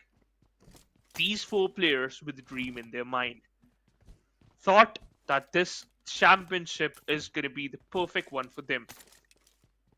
For now, that's not the story. For now, that's not what they think of, and that's not what they opt for.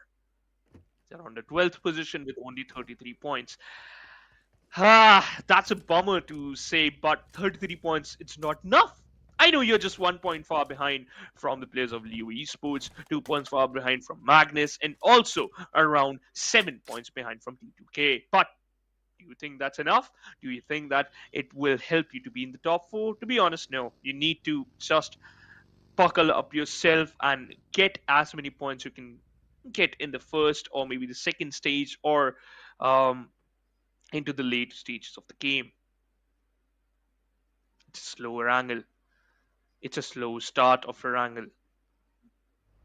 I never ever thought that the 1st stage is going to be this silent, but I'm waiting for the 2nd one. I'm waiting for the blue zone to close in and to close the doors for those teams who are still not respecting the circle.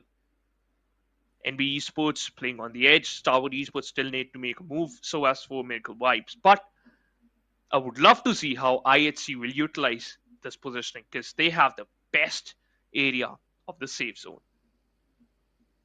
Yeah, they can be also, the welcomers for everyone coming from down south. Looks like Leo would like to pay a regard to the players of IHC, a close hi, maybe. But we'll see if IHC will be quite hospitable in that regard. But we'll see.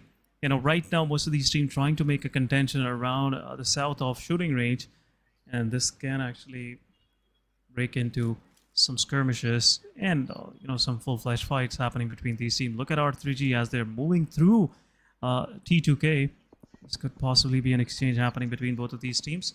But down south, 7th Element going against Magnus Esports, and I guess Magnus Esports had taken a piece. Oh, I guess Magnus Esports were the one receiving some, heavy fires from the side of 7E, and Magnus lost their IGL, probably. Yeah.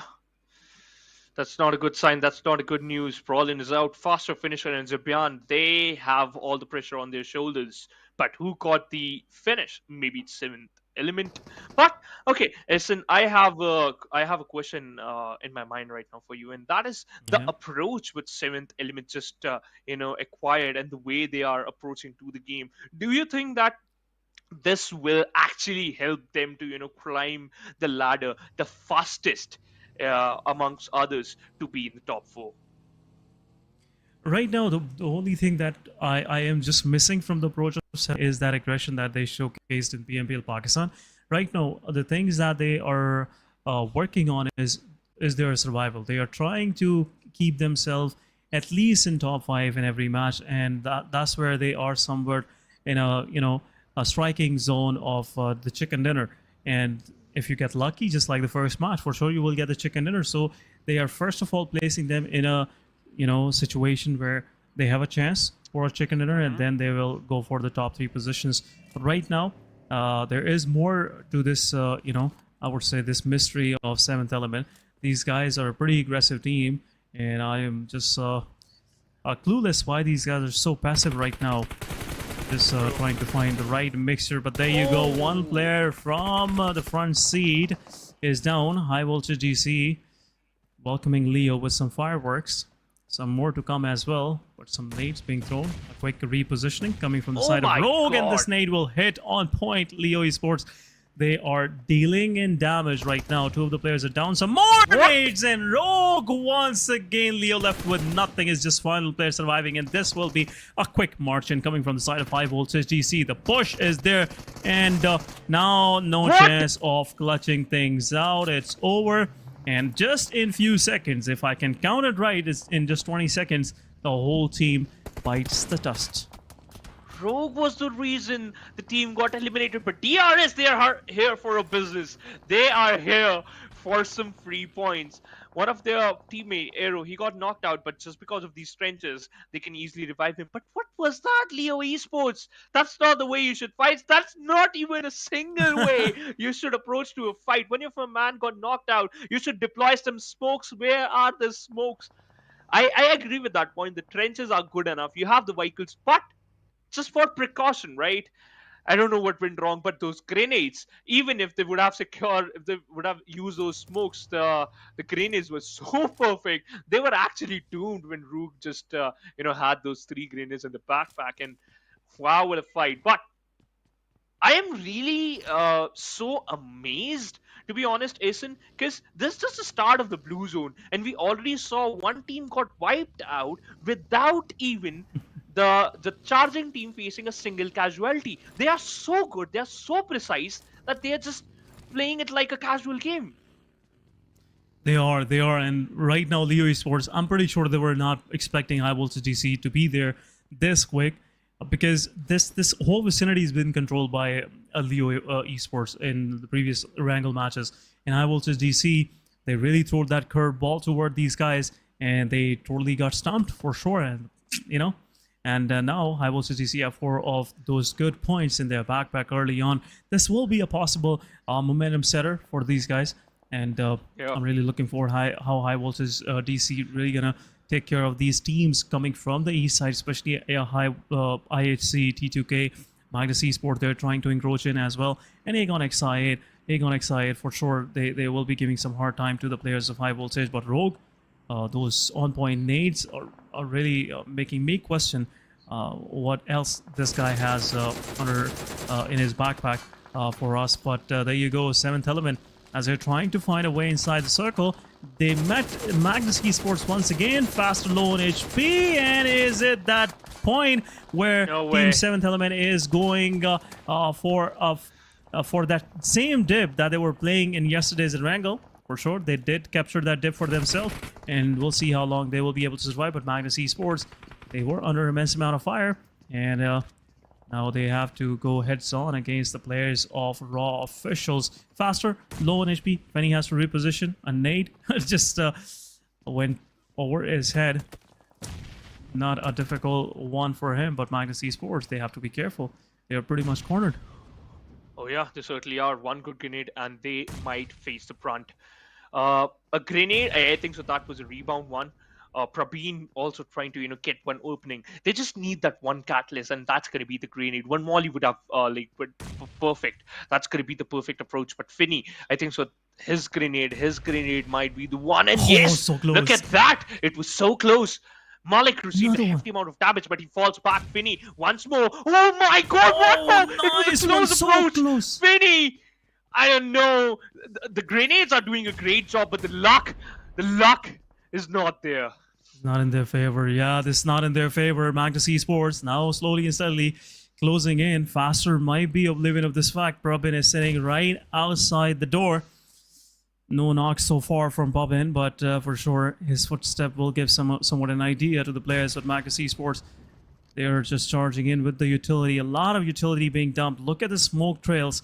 And at the same time, this grenades that have been shed by the players of Magnus. But Probin, with the pin, will make faster to relocate as soon as possible. The sound of the pin is that alarm that goes off 5 or 6 seconds before the damage happens. That's what Faster is really keeping an eye on. But Chico's position is very crucial. This guy can just any sort of aggression coming onto his players. Probin holding on close. This position can be lethal, but we'll see if any is preparing a nade. And the moment he will peek his face out, for sure Probin is ready there with his 45. Sky on the back lines. Some more nades. Some throwables. There you go. Fenny and Zibian once again pushing forward.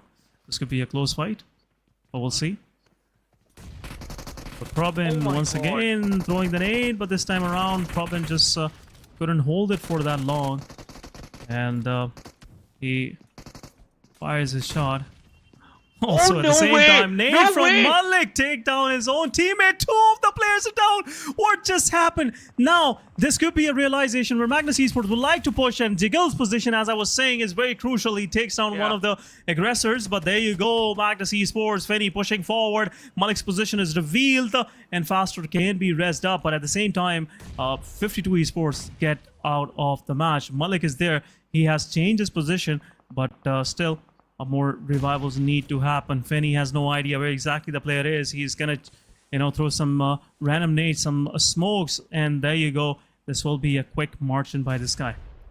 This is going to be an interesting match for sure. This is going to be an interesting fight. Finny drops inside this water, and now he has the information where to, fire those bullets. Malik on the other side, he's the one who initiated that fight, and he's the one why he is Steve on the receiving edge. But Godless, he got the chance, and he missed every single stuff. But Malik replied back with the UMP and got a knock. Finny is down. This is not the way he should approach in a fight. Jiggle healed himself up, back on 75% of his HP. But Prabeen and still one of his teammate needs a revival. That revival, it's going to be the crucial part. The teams are trying to, engage in the fight. Oh, nice work, Malik. Magnus is losing. Magnus is really losing this fight. Last one standing, Zibian it is, but at the same time, third party happening.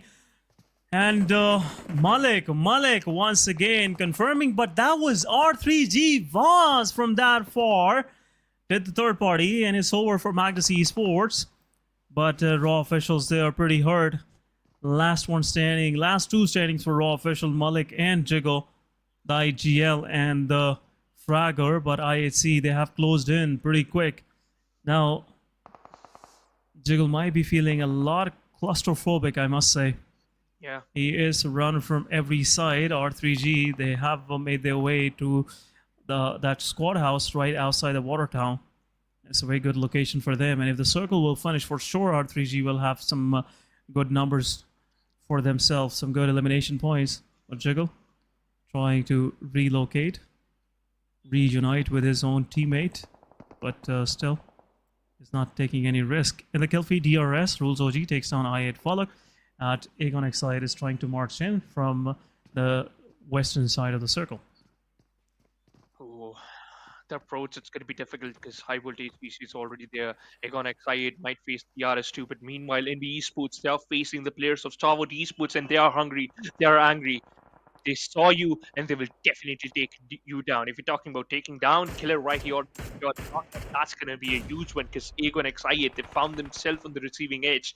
This is the fight in which High Voltage GC can turn the tides. If one grenade, Rook lobbed a grenade. Is Oh, it going to be the perfect one? No, not a Kobe this time, but this might be the golden one. This might be the perfect one. If they focus fire, if they secured one knock, that's going to be the perfect one, and that's going to be their nice. sign to approach. But Avenger on the other side trying to punish the players overall.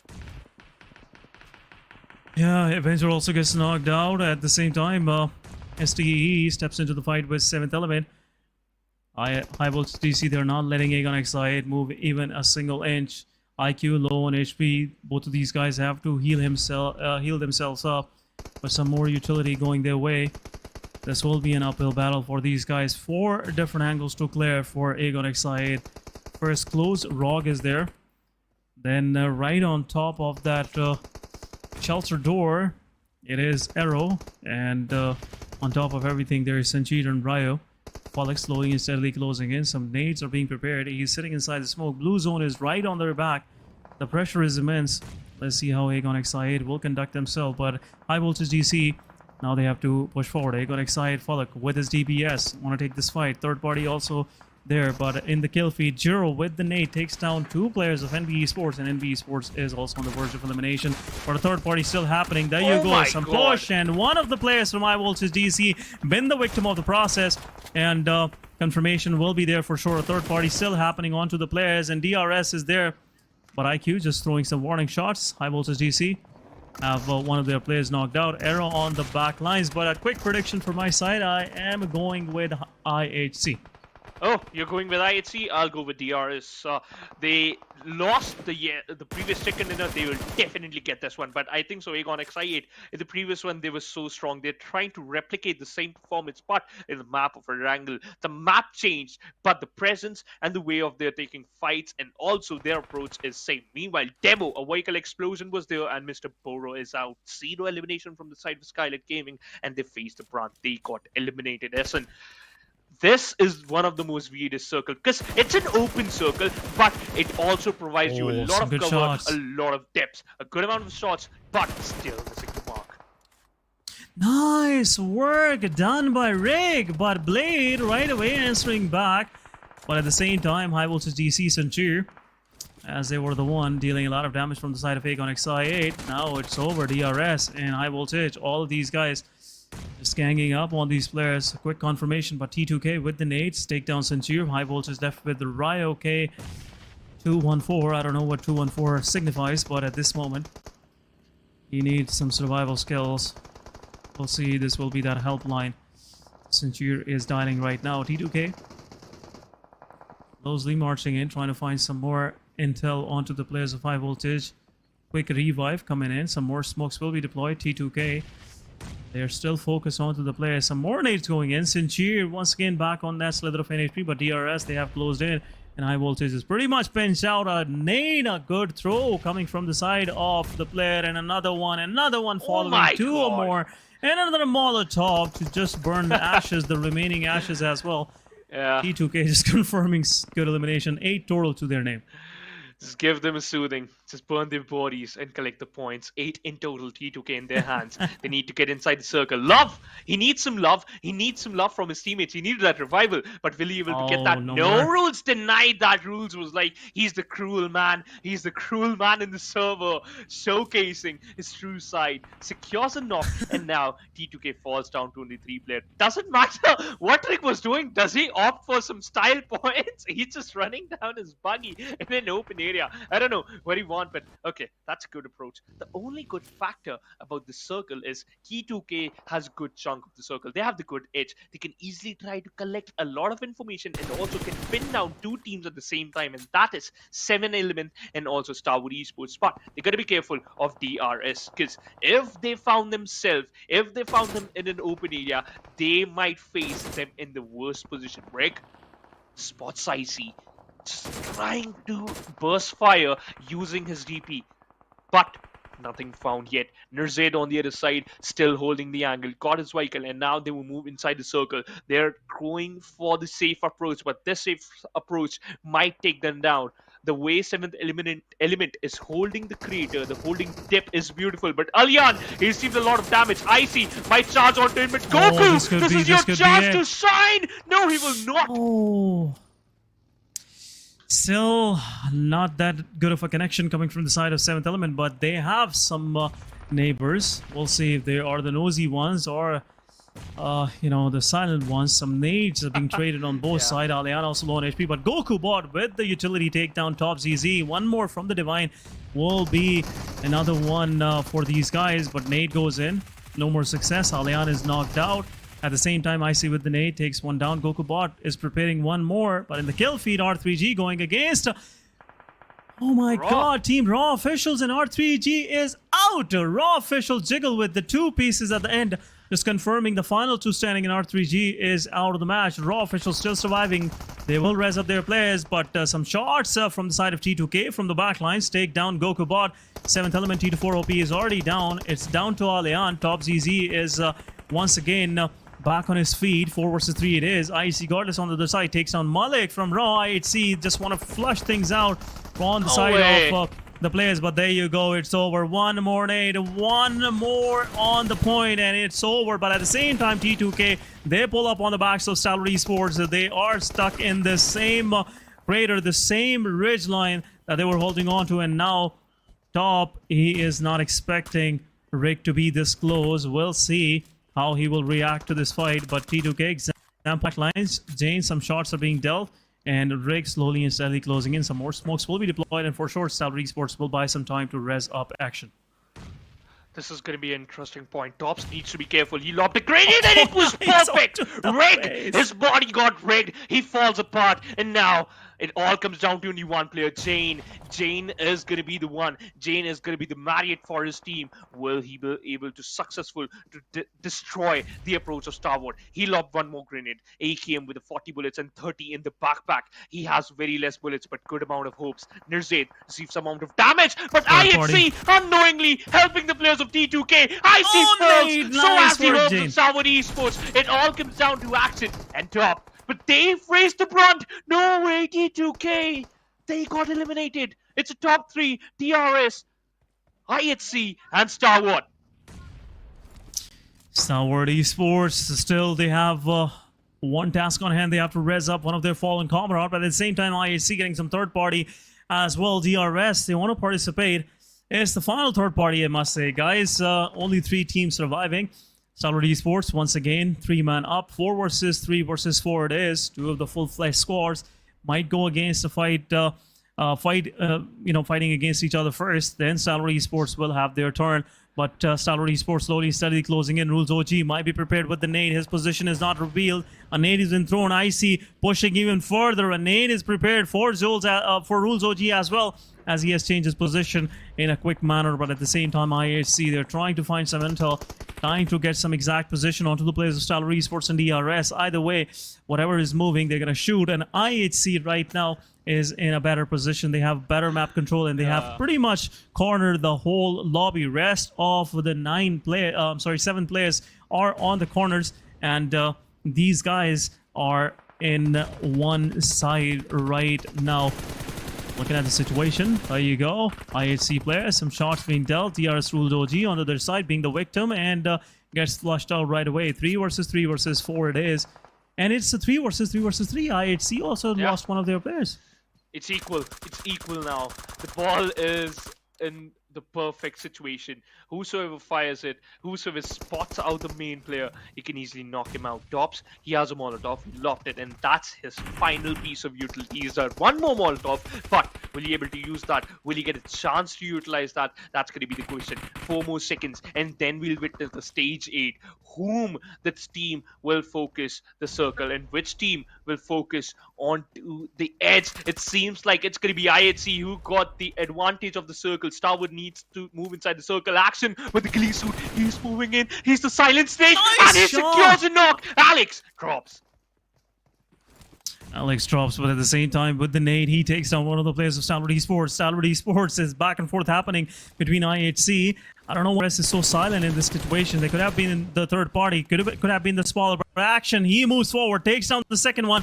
The revive is happening on the backline, but IAC got it. He still pushes forward. Confirm the action. It's a 2 versus 1 now, and he has to res 2 of his fallen comrades. Once again, going for the res. DRS, they want to join in as well. They have closed in. They are pushing onto the players of IAC, just wrapping around. Stalwart Esports, 2-man standing. DRS have the man advantage in this situation, and looks like this chicken might go their way.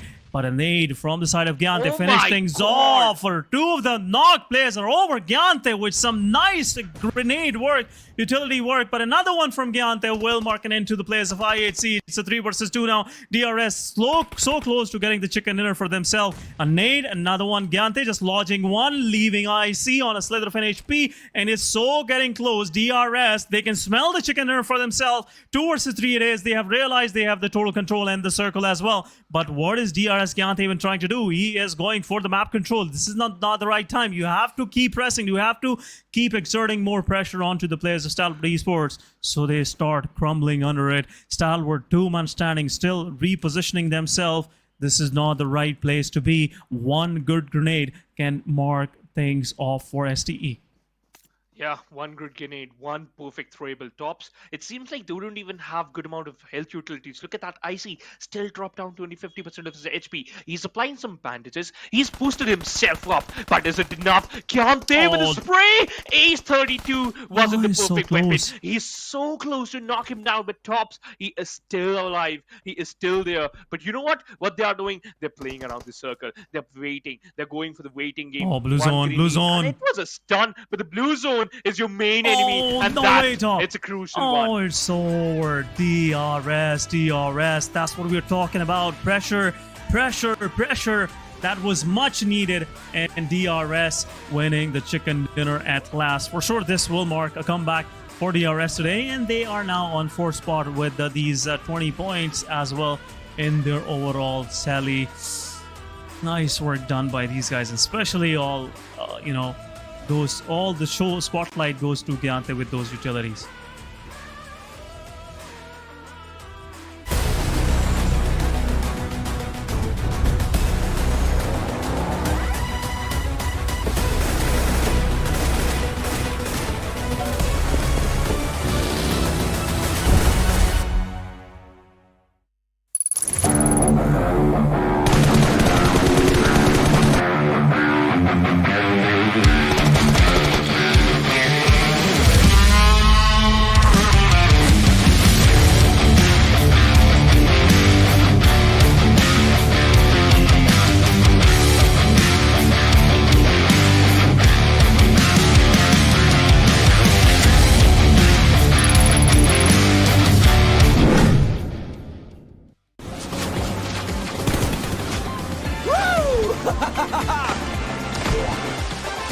Welcome to Airdrop Carnival. Let's have a blast.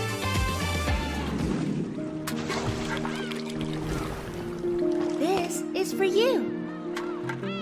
Let's play together.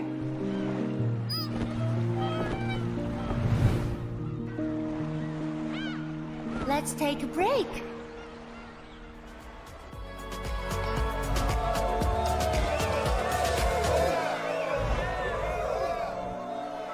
Watch me shine on stage. I hope you can remember me.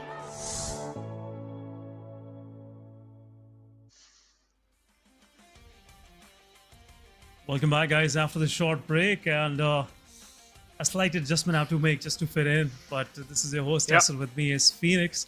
Once again, Shivansh is here. This time around, first time I paid attention as I was trying to make an eye contact with my co-caster. Welcome back, Shivansh.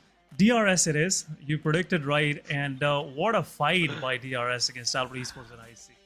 Yeah, they were just holding their horses for the right moment, right? When Gyante, he knew that one grenade onto the players of Godless, especially onto the Godless, is just going to be so perfect that they definitely will get the circle. And also that Ridge, it played an important role. The top 3 teams were so close, and the way they were utilizing those throwables. To be honest, I had said it earlier, but I'm gonna repeat my sentence once again. I'm amazed by these players, the skill, the way they're approaching to the fights, and also respect shifting throwables, instead putting your body onto the front line is a better opportunity. Using those throwables to use as a catalyst and also to get the first knock. And if we saw raw players, they messed up while they were taking a fight, and also one of their player got knocked out. Despite of the fact, they were just staying calm, going for the revival, going for the safer approach, and still approaching in the fight. The way these teams are utilizing these throwables is so good.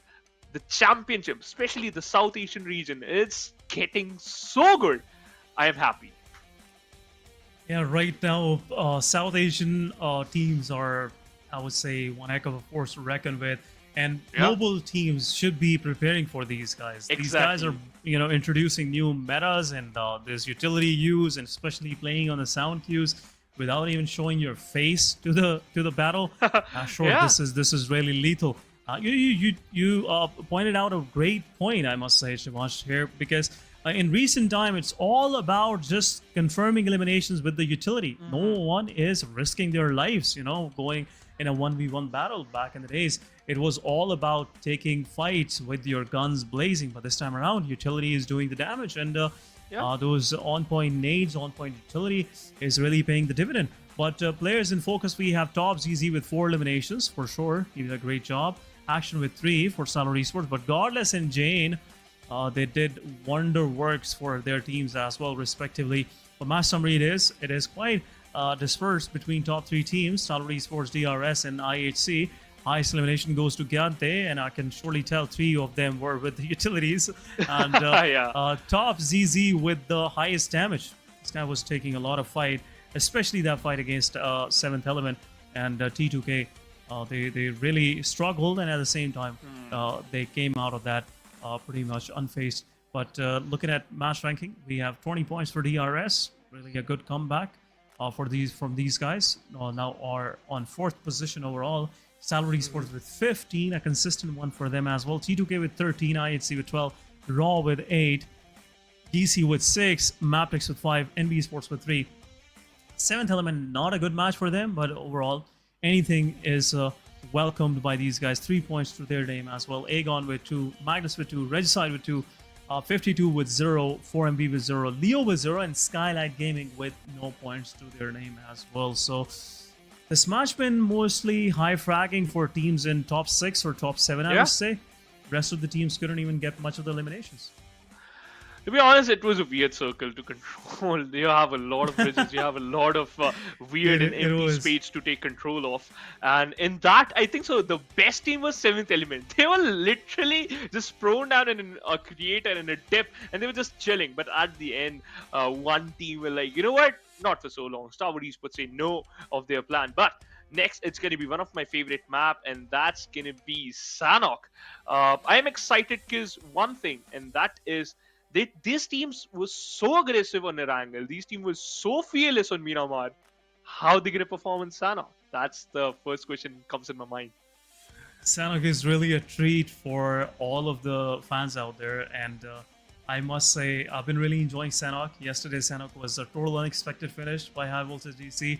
Rogue was a solo survivor for MV. They were just running through, bulldozing everyone in their way, but still they couldn't manage to, get the chicken dinner. But we'll see. Yep. Shivansh, you are pretty much up for a surprise. I can surely tell you, South Asian lobby right now is really making immense amount of noise, and everyone throughout the globe can hear this happening, and for sure they are loving this action. But let's move toward our match number 4. Shivansh is really getting anxious, and so am I. And let's move toward our players as they are looking pretty focused, pretty ready for this match number 4. Yeah, they have to get ready, because again, it's a map in which the rainforest and also the grass comes to the major role. Because if someone is hiding, if you can't stop them, spot him out, you are done. They will definitely kill you and secure the knock and also the finish. The best factor is, okay, I have one thing in my mind, and that's like, I really want to say is, when you always study the teams of the South Asian region, be it Nepal, Pakistan, or also the Mongolian region, some of the players and also some of my friends, they always suggest, you know what, the buggy and the DBs, the shotgun meta is really blooming. You should focus on that. But now I have one more factor. the way they approached the fight, I saw that if someone is cooking a grenade, there's always a person just charging behind and just providing some cover with a weapon or maybe something else, maybe a TBS or M416 or UMP, whatever weapon they have. If Godless is charging with a perfect grenade, his teammate tend to just provide him some cover. So that type of perfect Oh, approach no required. way. But hey, what was that? Seventh element? No way. Don't go for the style point, bro. Yeah, they will. Yeah, for sure. Just trying to, see if the machete is still sharp, still works or not. Seventh element, they got one of the victim in the process. Sky and Jiggle are the only ones surviving, but Sky, if he will survive from here, will definitely go into the loving arms of Aegon Excite, but he drops down, jumps down, and gets knocked out as well. But Jiggle is still there. Jiggle is still there. He can manage to res his player up. But the loving arms of Aegon Excite, they're still open. They're still open for the players. What is even T24 trying to find here? He's just going to spot the player, and he will for sure. Some more points to 7th element early on. And 3 pieces for 7E. No one is there to challenge these guys on these ruins of Camp Alpha. But Jiggle, what a start to their match. Yeah. Totally unexpected one. But this is Sanhok. This is Sanhok. What else you're asking for? You have to expect the unexpected. Sky literally dropped from the high ground and dropped down into the hell. Got eliminated instantly. Pretty bad for himself and his teammates. But I hope Jiggle will figure out something. This map is famous for that one thing, and that is the heal battles. Utilizing those health utilities to its perfection so that you can squeeze as many placement points as you can. But again, the PMPL, the format is interesting. Once you start focusing on this placement point, you always found yourself on the receiving edge, and also you can't get as many points as you think. If you really want some good amount of points, you need to just sharpen your weapon. You need to get those finish points. But let's see how Jiggle will approach the fights. Yeah, Jiggle. He has not much of the resources in the backpack to approach the fight. Yeah. He's there just will be the audience in most cases. So, yeah. It's a lonely world for him. No one to share his thoughts. No one to share his time. So, that's the bitterness of life. By the way, where is Icy? it. What's this player cam Icy? Is he invisible or wearing an invisibility cloak? I don't know. Yeah. That could be that light coming from the window could be icy. You never know. These guys are just some heavenly beings the way they are performing. So yeah, let's see how these guys will perform in the coming matches as well. But the first circle has been more toward the eastern side. We have 52 esports pretty much in the focus of the circle. Sure, there will be some shifts toward the main island. But right now, I'm not expecting any. Some of the centralized shifts can possibly happen. SKYLIGHTZ Gaming in a good position in Camp Bravo. Up north, there's T2K, the major threat in the matches like this one. For sure, T2K is a force to reckon with, I must say. But 7th element, are they going for the hunt? Are they really going for the hunt? Look at Jiggle and 7th element. You cannot say apart where exactly the players are, but there you go, a push coming in, cover fight is there, but Jiggle's position is also compromised, and T24 is looking for a revive as well. Is there any utility follow-up for Jiggle? That's my question. But revive will happen. Will reposition himself. Aleon is there on that off angle, but at the same time, there you go. As I told you, Aleon is there. And T24 is in safe hands. 7th element confirming the 4th one, the final one, and now they have 4 total points to their name. Look at this. Yeah, look at this. they're celebrating. It's the local way of celebrating. Yeah, that's how they do it in Pakistan.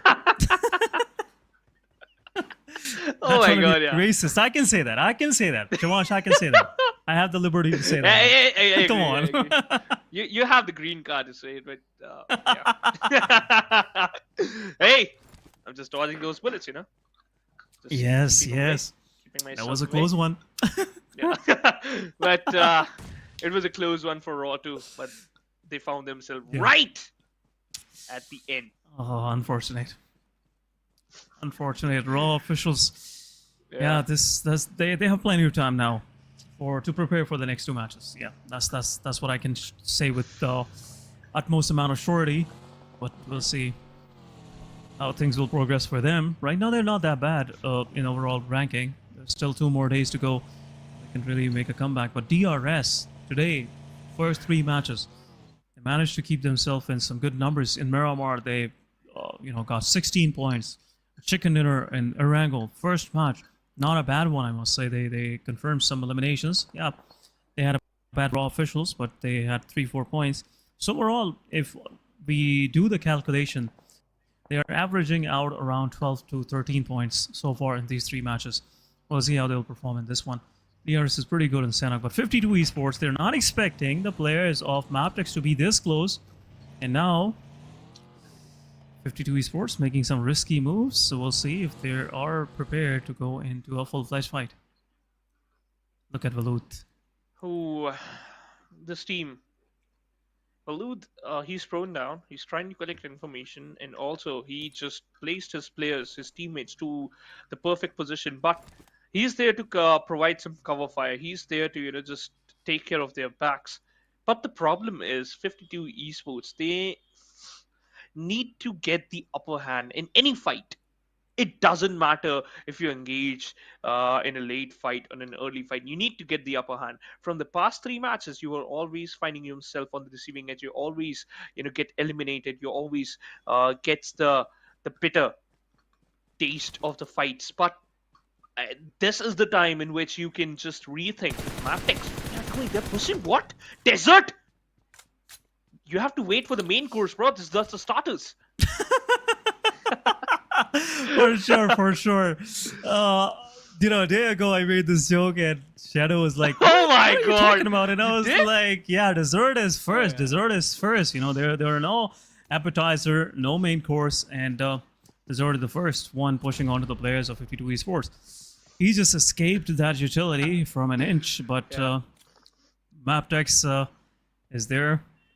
The rest of the Mabetex is also close by, but a nade, one more. Well, be a close call. I thought that would be a knock, but Desert, he's dodging these nades like a pro so far. But a shotgun could be to the face of Salman, as he is least expecting some more than aggression coming from the side of Mabetex like that. But Desert is the only one here. Where's the rest of the Mabetex? I'm not sure. They're just here to punish someone, but there you go. Not the right choice, and delay from Valud really made him miss the chance of losing this fight. This time around, quick transition to DBS, but it's just a cat and mouse thingy going between both of these teams. Desert is actually playing with the minds of the players of 52 Esports. He's just roaming around, he's just walking in the park and just trying to invest as much 52 Esports can invest their utilities. Now look at that. Finally he falls. Chotu is the reason he got knocked out. And once you had mentioned it very earlier, where's the support? Where are the other teammates? And now the answer is they're not happy. Maybe their stomach is full from the past 3 games. Yeah, they don't want any further. But 52 Esports, these guys were the one. They were hungry for the elimination points. For sure, they're gonna go for the dessert this time around. Anything they can lay their hands on. But 52 Esports, there you go. A quick confirmation. Valud had the angle, and now 52 Esports, they're stuck inside camp on. Circle has already shifted, slightly far from them. Not that far, but still, it is far from these guys. Mabetex can set up a gatekeep for these guys up north toward Lakavi. But HIGHVOLTAGE DC is also there, so whoever will show to the party first will get treated first. And looks like HIGHVOLTAGE DC is ready with the fireworks. But SKYLIGHTZ Gaming versus Leo. Interesting battle. I'm not sure if Mafia Ninja is aware of the position of rest of the players from Leo. For sure he is. But SKYLIGHTZ, they are pretty spread out, Shivash. This is really making me, more of, I would say, concerned about these guys. When we were witnessing that weird approach from the side of Desert and also Mabetex, we saw in the small window that the players were actually trying to lob some Molotovs and also some grenades, but onto the players of Leo Esports, but those weren't perfect. So they're aware that there are some players, but they aren't sure that how many players are there, and still, are they still holding that angle? Are they still holding that compound? That's the question running through their veins. But they gotta be careful, because if they move a wrong move, they will definitely lose the fight. They will definitely get a bite of that snake. But Mabetex, quite happy. There's a team right in front of them, and that was High Voltage DC. They just left the compound because they're aware of that fact, because the circle is not favoring them. The best reason is to just leave the compound and move forward. But for now, if you're moving forward, you have to take those fights. You have to move forward if you're alive. But Leo Esports, they gotta be careful, because if they take a wrong turn, that's gonna be dead end, like this one. Oh, Nima just made the mistake and got the full payment, I would say, with interest. But High Voltage GC, they're pushing onto the players of T2K as Rig is right on top of this small compound. For sure, it's a risky place to be in, but at the same time, Drawlin from far away takes down an arrow. Magnus Esports is also, doing a third party, and Leo, they have also charged in. T2K, one of their players knocked out as well, so one piece from each side been picked by two different teams.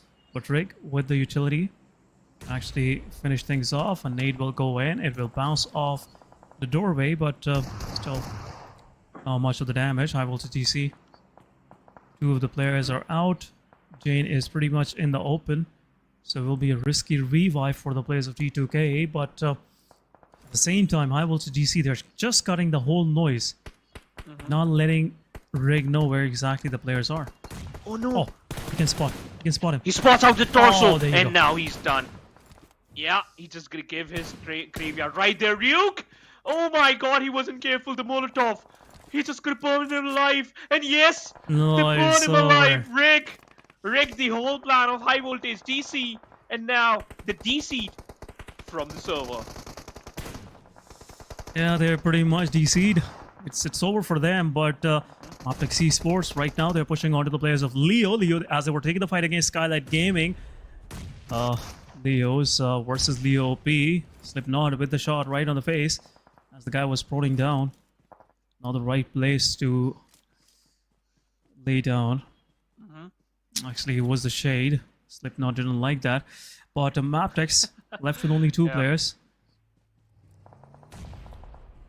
Leo just repositioning themselves, and now Mabetex have nothing much to work with. Only two players, but quick prediction. What's your take, Shivansh? Which team you want to go with? I think so. I'll go with the NBeSports. Let's go with them. I'll go with Aegon Excite. I think Aegon will Once get the chicken again? dinner. Okay. Yeah, it's the first time. It's the first time today. Oh yeah.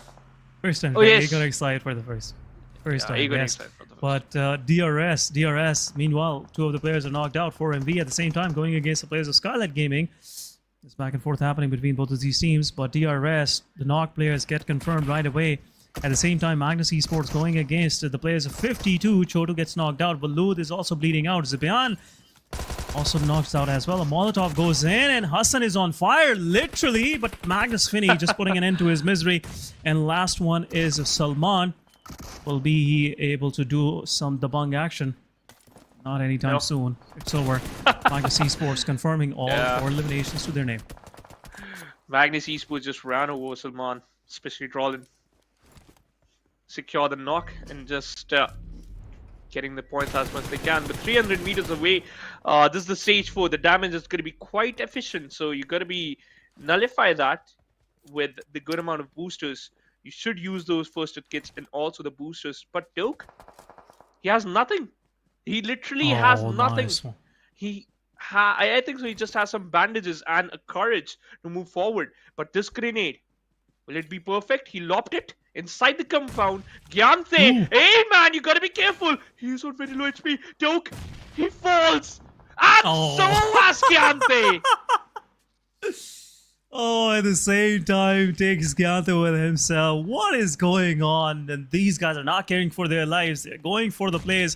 But at the same time, Magnus Esports getting eliminated to the play zone. Two of the players go to play zone right now. But I see as they're pushing forward onto the players of HIGHVOLTAGE. One more nade, and it will take the player down. Two of the players of IHC down. His last man standing, Zul, as he's preparing a nades of his own. But a nade will throw in. A push coming from the side of Falak. It's over. Team IHC is out, and HIGHVOLTAGE clearing the eastern side of the circle for themselves. HIGHVOLTAGE 4 total elimination, but at the same time, they are the kings of the hill. But Mabetex from the back lines punish the players of T2K. Example, not setting the right example for his team. T2K left with only 3. Now, these 3 players need to do the perfect job. On the other side, Stalwart Esports spots out the players of R3G. One player is down, he got eliminated. So as the players of Mabetex, that's the end. That's the end of their storyline. They put a full stop at the right time when they were trying to forge a sentence. But 20 players, 8 teams. Stalwart Esports with 3 men and 3 finishers. Every single one of them got one. 445 meters away from the circle. NBeSports pretty close, 20 only. NBeSports on the other side holding the edge. It's a beautiful split, especially the position of Wakaz. It's perfect. But once again, 7th element. They aren't into the top 8. Yeah, today is their day for sure. They have managed themselves in top 8 now. You know, at least they are somewhere in the range where they will get at least 1 or 2 placement points for themselves. The man advantage is on their side. But looking at the quick situation of the circle, NBeSports, they are getting surrounded one by one. This could be a decisive fight for the chicken dinner. Either it could be Stalwart Esports or team, NBeSports at this very moment. But at the same time, SKYLIGHTZ Gaming gets flushed out. Stalwart Esports IC takes down Uzum. HIGHVOLTAGE left with only 2 players. And these guys are pretty much in the open. Aegon will be, experiencing some more wrath coming their way from the side of SDE. Right in the dead center. It is 7th element. 7th element right in the dead center. This match can go their way. Northern side, totally no one is there. No one is interested in the northern part of the circle. But on south, it's the real contention. That's where the whole action is happening. R3G, Zozo, slowly and steadily closing in. It could be the spoiler for NBeSports. Akaz, just ready to deal with this threat on the backlines. See how Zozo will react. But nade from Nurzit takes down Sekujin. He's pretty much in the open. And this could be another knock onto the players of NBeSports. As I was about to say, it already happened. Stalwart Esports have an advantage in the situation, but at the same time, 7E, they strike hard and take one of the players down for SDE. Yeah, Nurzit, before going down, before he lost his teammate, he makes sure that NBeSports just facing the same amount of pressure as they are right now. Stalwart Esports on the other side. Nurzit, just this grenade could do the job. Is it perfect?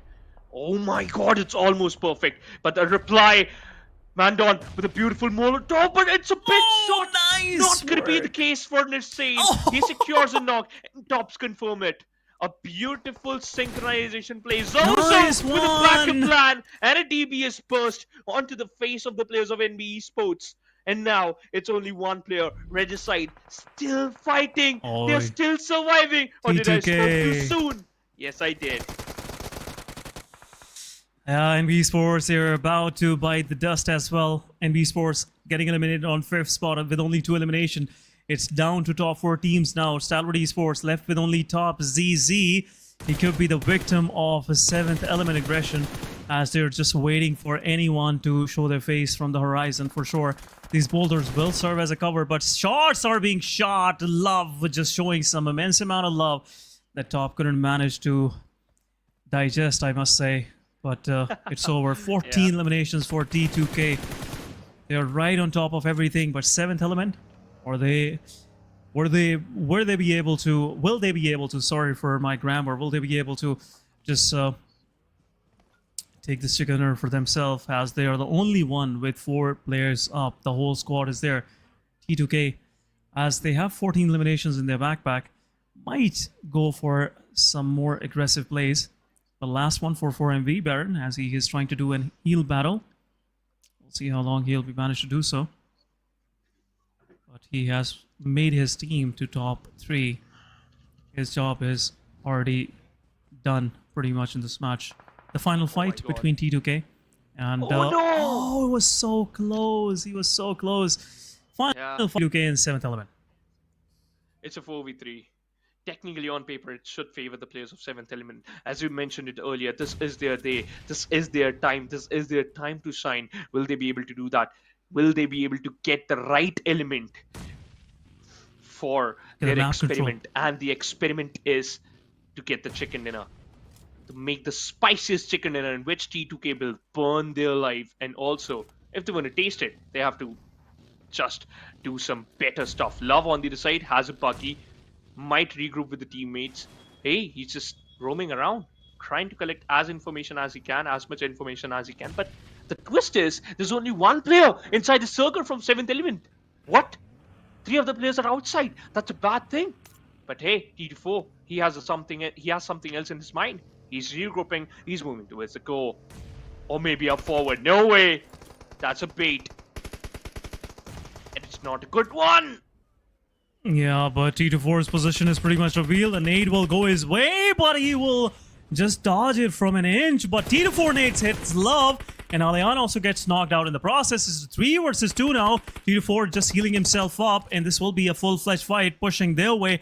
But some smokes are being deployed. Some virtual cover is there for the players, but at the same time, Alian gets confirmed. Jane's position is revealed, and T2K, they are really pushing onto the player. There you go. Jane gets spotted out. Last one standing. This could be their chicken dinner. 11-1, but there you go. And 8 goes in. T2-4 is down. It's a 1 versus 2 between Rig and the entirety of 7th Element. The remaining ones, but some shots being given onto the player. Rig is the last one standing. Would that be a close chicken dinner for the guys? We'll see. But GokuBot really pushing forward with his S12K. Will confirm Love. His position is revealed. Rig position also compromised. And he, as the moment, will arrive where he will just stand up. But at the meanwhile, GokuBot, he picked up some good amount of time for his team to res up their fallen comrade. And this is the second chicken dinner of the day for 70.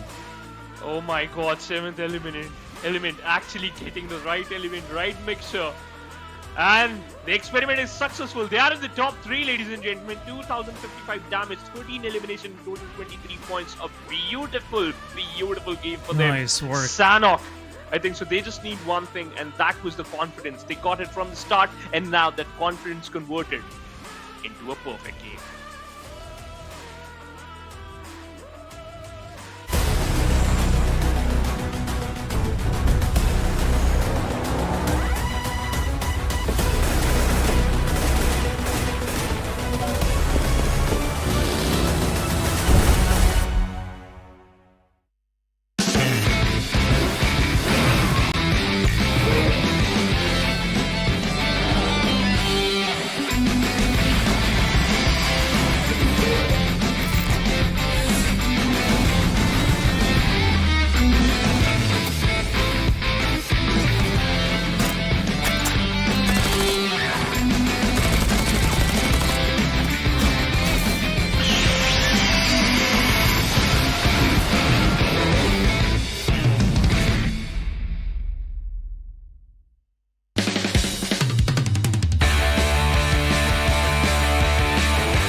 Welcome back, guys, after this short break, and you're watching some intensifying action of PMPL South Asia Championship Fall 2023. This is your host, Essen. Once again, with me is Shivansh, Phoenix Cast on the desk. Shivansh, what an outstanding end. T2K, they really tried to, just get that chicken dinner for themselves, but the man advantage was not there for them.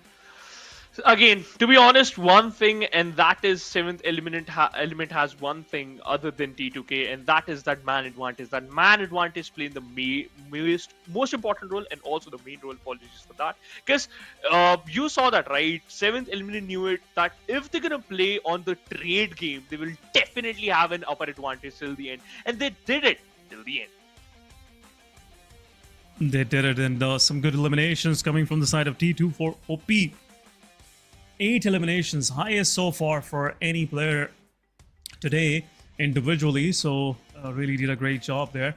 But players in focus, we'll have a quick look. We have Rig and True Love with 5 each, and GokuBot with a racked up damage of 726, but 2 eliminations. Not that much of the result that he was expecting. For sure, he dealt a lot of assists for his team, but nursed it at the same time with 3 eliminations, 592 damage. He was that crucial player in that fight against NBeSports. But anyhow, couldn't survive for that long. Match summary. We have T24 OP with highest eliminations. Then we have highest damage goes to Rig with 962. Highest assist, as I was talking about, 6 assists to GokuBot. Nice work done by this player once again. And 1435 healing done by Baron. They've been, putting up some meds throughout this final few circles, but match ranking it is 23 points for 70. T2K on the other side just 2 points far behind from N21, and the backpack with 15 elimination, a humongous number. Stalwart Esports once again doing their job perfectly. 4MV relying on that heal battle, but also making sure that they have a good amount of elimination points too, and yes, they certainly did. Then we have NBeSports, Egon98 with 5 points respectively, Magnus with 4, SKYLIGHTZ Gaming 3, and the follow-up till the end, Raw secured 0, and High Voltage DZ with Mabetex shown 0. Apologies for that. But the important factor is NBeSports. They still have 108 points. 4 Miracle Vibe still need some important points. I think so, 19 to be specific, to topple down the players of NBeSports or to just switch the position. But they're still on the 2nd position with 0 chicken dinners, and 7th element secure 2 in a row, 2 in a single day, and the jump is huge. Yeah, that jump is huge. That's a big climb, I must say, for 7th element in a single day. And we'll see. We still have 2 more to go. And we'll see how far 7th element can actually go, or will they gas out in the coming 2 matches. But Aegon XIA, they're right next to them on 4th spot. DRS on the 5th. But on the 2nd page, some slight changes happened. Stalwart Esports now with 54 points on 9th spot. Raw Esports slightly going down on 48 total points on 10th spot. Magnus with the 41, and now on 11th.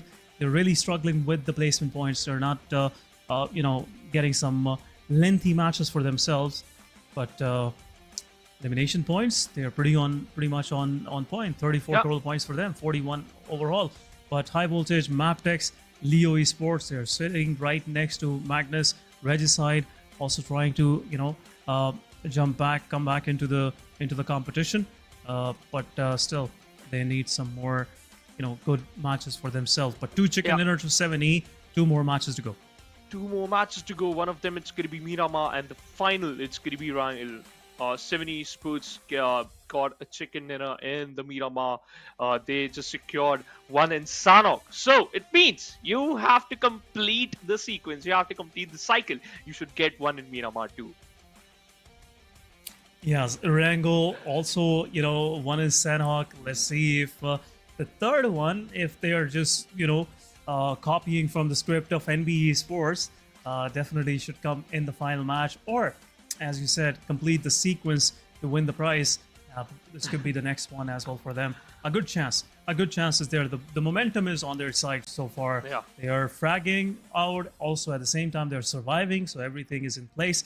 Just need 1 more to go, and they will be somewhere on top. But what a comeback! What a comeback by DRS, 7th element, Aegon XIA today, Shivansh. They really played wonderful on day 2. To be honest, I was amazed when I saw that they were in a decent spot yesterday after the six total matches. Right now, today they are actually filling up their shoes perfectly. The way they are playing and the approach they are actually opting for is comfortable. It seems like it's meant for them. Because sometimes whenever we saw seventh element is a team who always try to dodge the fights in the first, second, and third stage. They tend to opt for those fights when it comes down to the first stage, and the reason it's very simple. Because at that time you have very less team to deal with, and you also got good area to control. They tend to play on the edge. So the way seventh element is playing and the plan, it's foolproof. One thing, there's only one thing they just gotta be make sure and careful of, and that is just not to drop this momentum. Yeah, this is just not to drop this momentum. We have seen NBeSports the way they started their Southeast Championship finals. It looked like there will be some more fireworks coming our way from these guys, but today it's been a silent day. It looks like the market is closed, so no more fireworks from the side of NBeSports. And now it's Seventh Element bringing in some nitro to the battle scene, but we'll see how this match will go for these guys. Quick transition to our second last match of the day, guys. It's Miramar match number 5 for the day. Plane line starts from the western side, close to Landrella, moving toward Junkyard and Minas Centrales on the east coast of this very map. Pretty much, I would say, a good plane line. Gives you an easy access up north till El Pozo, LSR, water treatment, and other side down south is pretty much accessible everywhere. You can glide to even as far as Los Higos, so no problem. I can see right there Regicide going early on to Valle de Mar. Right next to them in Chumacera, we have 4 Miracle Wives. No contestation early on for these guys, but are we going to see some fights happening between SKYLIGHTZ Gaming, IHC, and NBeSports? Because all of these guys have to go up north. And as these guys are planning to go to their drop locations, Circle have a curb wall for these teams going up north. The Circle is down south, and almost 50% of the water, or 50% of the part is unplayable. It's all water. And as you just mentioned, it's a curve wall, and this is just the first circle. So these teams gotta be careful. From the first 3 maps we were witnessing a northern circle. It was completely favoring the northern side, or maybe the northwestern side, northeastern side. It was a northern circle. But before we end the day, this is the second last game, and now PUBG Gods just decided something different, and that is a southern circle, just completely to the northern side. And this time, as just mentioned, it has a good amount of water bodies, both the Palacio and also till the Los Higos. Those coastlines are going to be an important position to hold on if the circle keeps on moving toward a certain side. But if the circle takes a centralized shift, then teams like Agonix, I8, High Voltage DC, Magnus, and Mabetex, plus 4 Miracle Wives and 52 Esports, these teams are going to be the happiest person on Miramar. Yeah, Agonix, right? They have the choice right now, and especially Mabetex Esports. They can choose any liking. It's a very rough terrain down south, I can surely tell you. And, this can go for teams that will be, showing up to the party late. But as we were talking about the party, we have some early fights happening between the players. KillerYT, as he is slowly and steadily closing in. There is no sound from GokuBot. He will push forward, and there you go. KillerYT wasn't expecting this to happen. Gyante is there. A Molotov will be launched, but we'll see if Gyante will be able to save his fallen comrade. The answer is no, and an 8 goes in. A chip damage onto GokuBot, and he is still surviving. No more peaks allowed, for sure. He's very low on HP, but meanwhile, rest of the 7th element, they have resetted their player, and now Divine is there. I thought it was GokuBot, my bad. It was Divine. It really did the damage, but Rules OG striking once again. DRS wants this fight. They are pretty forward, and this one. And now 7th element is pretty much surrounded from every side. Yeah, 1700 meters far away from the circle and still in a very, very difficult fight. You need to wrap this fight as soon as possible, otherwise, you might lose some of your key players and also a chance to enter in the circle safely. Yante and Rules, these two players holding the banner of DRS right now in this battle. In this battlefield, Goku, I don't think so he has any type of heal. So as the same thing for T24. So it all comes down to Divine and Ion.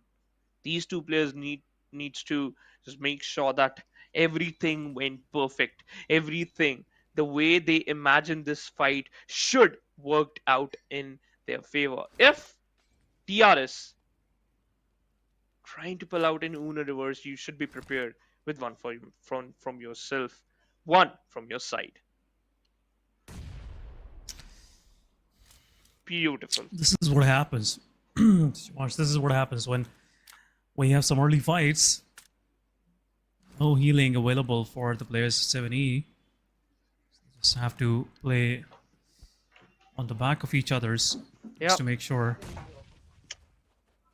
there is no risk in taking the fight. But Rules OG, he's stepping back. DRS is stepping back. Smokes have been deployed. 7E. T4 OP. About to cross. No shots fired from Gyanthe. Divine is there on the off angle still. But the gun he has is a semi-auto. Oh my god, But what? a nade from T4 OP takes down GokuBot. What is going on? I don't know, What is going bro. on? The same thing happened in Erangel and they are just doing the same thing. But the teams are different. Rules. Oh my god. He might cross the line. He might break the rule. He might get punished just because of that. Behind these haystack, there's a person. There's a demon who is just charging his ski. But Divine, the holy soul, waits and waits for the end. Rules drop down to 30% of his HP. Divine hiding behind the haystack, and Gyanthe spots him out. It's a fight of weight. It's a fight of pressure. It's a No fight. utility. Whosoever loses this might get down, and it seems like Nice, it's gonna be the Divine. players of DRS. Nice work, Divine. Divine takes down one more. DRS down to 2-man standing, and it is making a favorable situation for his players. But GokuBot, this guy has to be extra careful. He doesn't have the HP to fight. Allianz slowly is steadily closing in, and for sure will confirm the elimination on Rules OG as well. But DRS Delta just putting a heal on himself, but at the right time, Team 7th Element just striking hard, not letting DRS escape their clutches. In 7th Element have 4 eliminations to their name. Yeah. They need some healing for sure.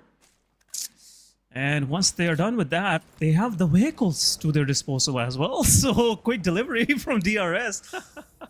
Yeah. That's, my that's, God. that's what 7th Element was looking for. Some big brain So plays for sure coming from the side of 7E. But DRS, the ones getting exited first. Kudos to Divine, by the way. He was the one who initiated that fight with an M16. But T24, that grenade was worst. That could have backfired, by the way, but I don't think so. The team DRS was prepared. But Magnus on the other side secures 2 knock. Finny! Finish them! Show them the my fatality. And yes, they certainly Oh will. my goodness. Look at the follow-up. Follow-up is great. This is what I was looking from, I was expecting from the side of Magnus Esports. These guys are not backing off. These guys are not backing off, and that's what I want. Finisher, as I told you, this guy has that talent to actually pull off 1v3s, 1v2s easily, but there you go. Love is being chased. And right now, looks like Finisher will exit and will go in a 1v1. Look at the confidence of this guy. My god. And another aerial entry from the side of Trollin just wrecked his own vehicle. But Magnus Esports 3 elimination to their name. Some early success for these guys as well. Yeah. One more to go to complete a pack and finish a perfect approach. What a game. What a Miramar and what a start. This is what these teams has to offer, and that's how they take and complete the fights. Magnus Esports, to be honest, every game by game, every bit by bit, they improve. And in Miramar, it's a different approach. And the map, oh my god, the circle. Oh, no way. Even further. No sympathy. No sympathy for them. The way the Magnus is playing, they're also showcasing no sympathy. So as the blue zone and also the play zone. Salman, on the other side, secures the first knock and finish for his team. Yeah, Mabetex are the one being the victim. Dealing in the casualty. 52 Esports have 1 point to their name. But looking at the circle, circle is more focused toward the port area, Puerto Preso. And most of the city part is still included, but what a nade. What a nade! I shouldn't have called it out. Oh my god. There you go, Hassan. Wasn't expecting that to be this accurate. Gets knocked out. Rest of the 52 Esports have to show up to the occasion real fast. They don't want Salman to get bleed out, but Wally is there, going in for the confirmation. We'll see if the rest of the players will come for the rescue, but Leo is in the back lines. This can actually backfire for the players of Mabetex. Away, as Wally! I was about to say, it will. Wally was pretty much in the open, and some shots being shot, but a quick save. But Hassan, he is just gonna a quick demise for sure. There's no chance of him getting rezzed up. Hassan might get assassinated. He's crawling. He's spraying. He is thinking his decisions. But it's too late. It's too late to save yourself. It's too late to forgive yourself. But Chotu, with a car 19 and 8 times, one of the beautiful Sept. Oh, looking out at his teammates, expecting that he should bleed out as soon as possible so that he can just end his misery. And yes, that certainly will. Grenadier title goes to Wally. 1 elimination in the backpack for himself and for his team. The circle is still going to be an incredible thing because the blue zone is closing in. And it might close in the chances for those teams who are still thinking that it might move towards the northern side. Will it? Yes, it will. Good save. I think like you just ordered the circle to move up north. He couldn't, just face that anger coming from your side. That's just a joke, guys. But yeah, quick expected finish it was. How far it can go even down south. There's a lot of water. So there will be no playable area left for the teams. But on the northern side, 7th element, after finishing things off with DRS, now they have safely transferred themselves into the circle. Slowly and steadily closing in. No one is up north, so they'll have a safe area. No one to poke them for just next few phases. We'll see how far 7E wants to go. They want to play edge to edge. I can clearly see they're not moving any further. Might be expecting someone to show up on their back as the major city of Los Leones is there. At the same time, down south, there's a lot of teams trying to find a good real estate for themselves, and now they are stuck in small spaces. And it's pretty jam-packed.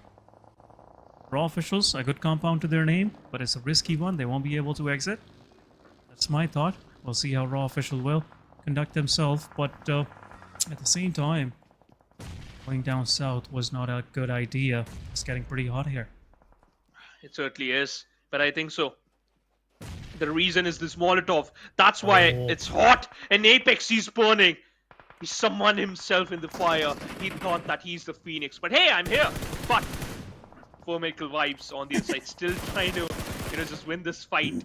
They're just trying to pin down the players of NBeSports, but they're unsuccessful. It's a fight between the number 1 and number 2. Wonderwin has a grenade, has a vector, 23 ammo, 4 downs! No way! What was that? He literally shuts him down from on top of the fence. He jumped. He secured a headshot and then a knock. But SKYLIGHTZ on the other side, they have different plans. And the plan is simple. To end as of life. Oh, Nova, he was the last man standing, but before he could leave, he took 2 of the players with him. And one of the players with him. IHC just left with 3, but at the same time R3G, they're being pushed by SKYLIGHTZ Gaming. Zozo is on the back line, his position is revealed. But a jump shot from Zozo, it's a quick confirmation, and R3G confirming those elimination points for themselves. A quick res will come on to the players, but I'm not sure why this happened. That 2 of the players from R3G, 3 of the players from R3G were knocked out in the process. Quick finish to SKYLIGHTZ Gaming. We are left with only 13 teams, 3 teams just leaving for the lobby before the 3rd phase gets closed in. For Mabetex, a volley with only 1 elimination. No, these guys have to move into the circle, but at this very moment they're more focused toward ISC as they're trying to move through these guys, through these areas. It's a risky place to be. There's a lot of sound down south, which is making Mabetex to stay here. Not even trying to get inside the circle, but there you go. Some sprays going toward ISC, but they will easily, swiftly move into the circle. Yes! Will they? That's not the right thing, but Leo is taken out from the vehicle as he didn't had the proof of his ID with him.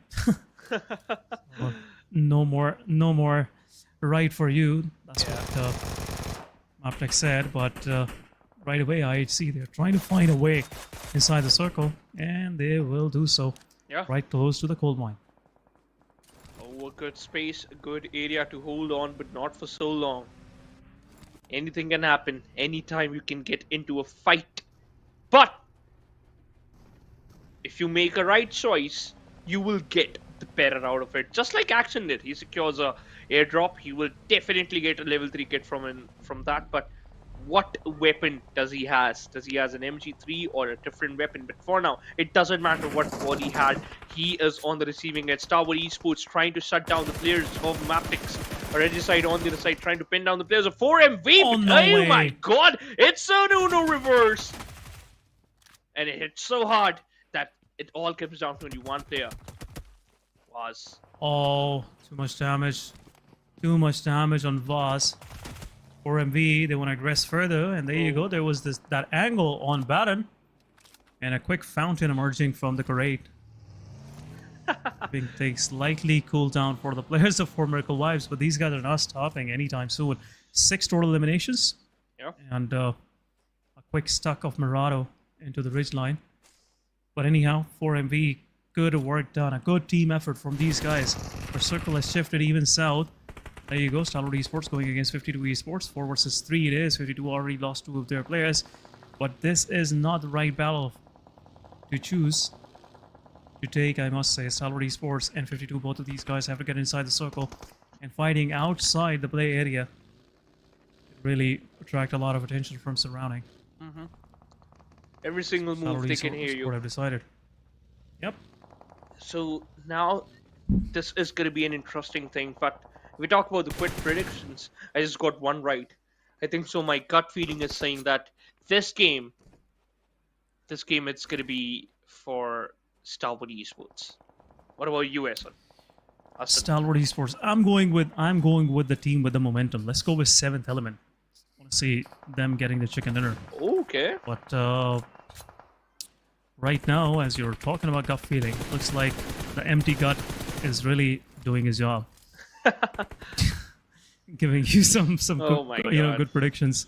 But for sure, we'll see it right now. Raw officials going against Aegon XI8. Aegon XI8, they have placed themselves in a very good position right now. Oh my god, I see. The Western Edge. But Stalwart Esports going against 52 Esports, as both of these teams are trying to mark their way in. But a nade so close. Another following grenade as well. Some more coming the way of Prabin. Just reposition himself. Aegon XI just throwing some warning shots in the way of Raw officials, warning them not to get too comfy. Not to get too close. But in the kill feed, Stalwart Esports now taking some shots on 7E. Oh my god. Looks like Alian is done and dusted. That's the end. He thought that he can resign, but he got fired out of the lobby. Stalwarts. They were the kings. They were ruling the party. I think so that was their first finish. I'm not sure, but I hope. But I can hope that this game it's still gonna play some shenanigan. This circle, I'm expecting a different or a very interesting circle shift. I would love to see a northern shift, a quick northern shift, blatantly, helping Stalwart Esports. Because I know it's my pick.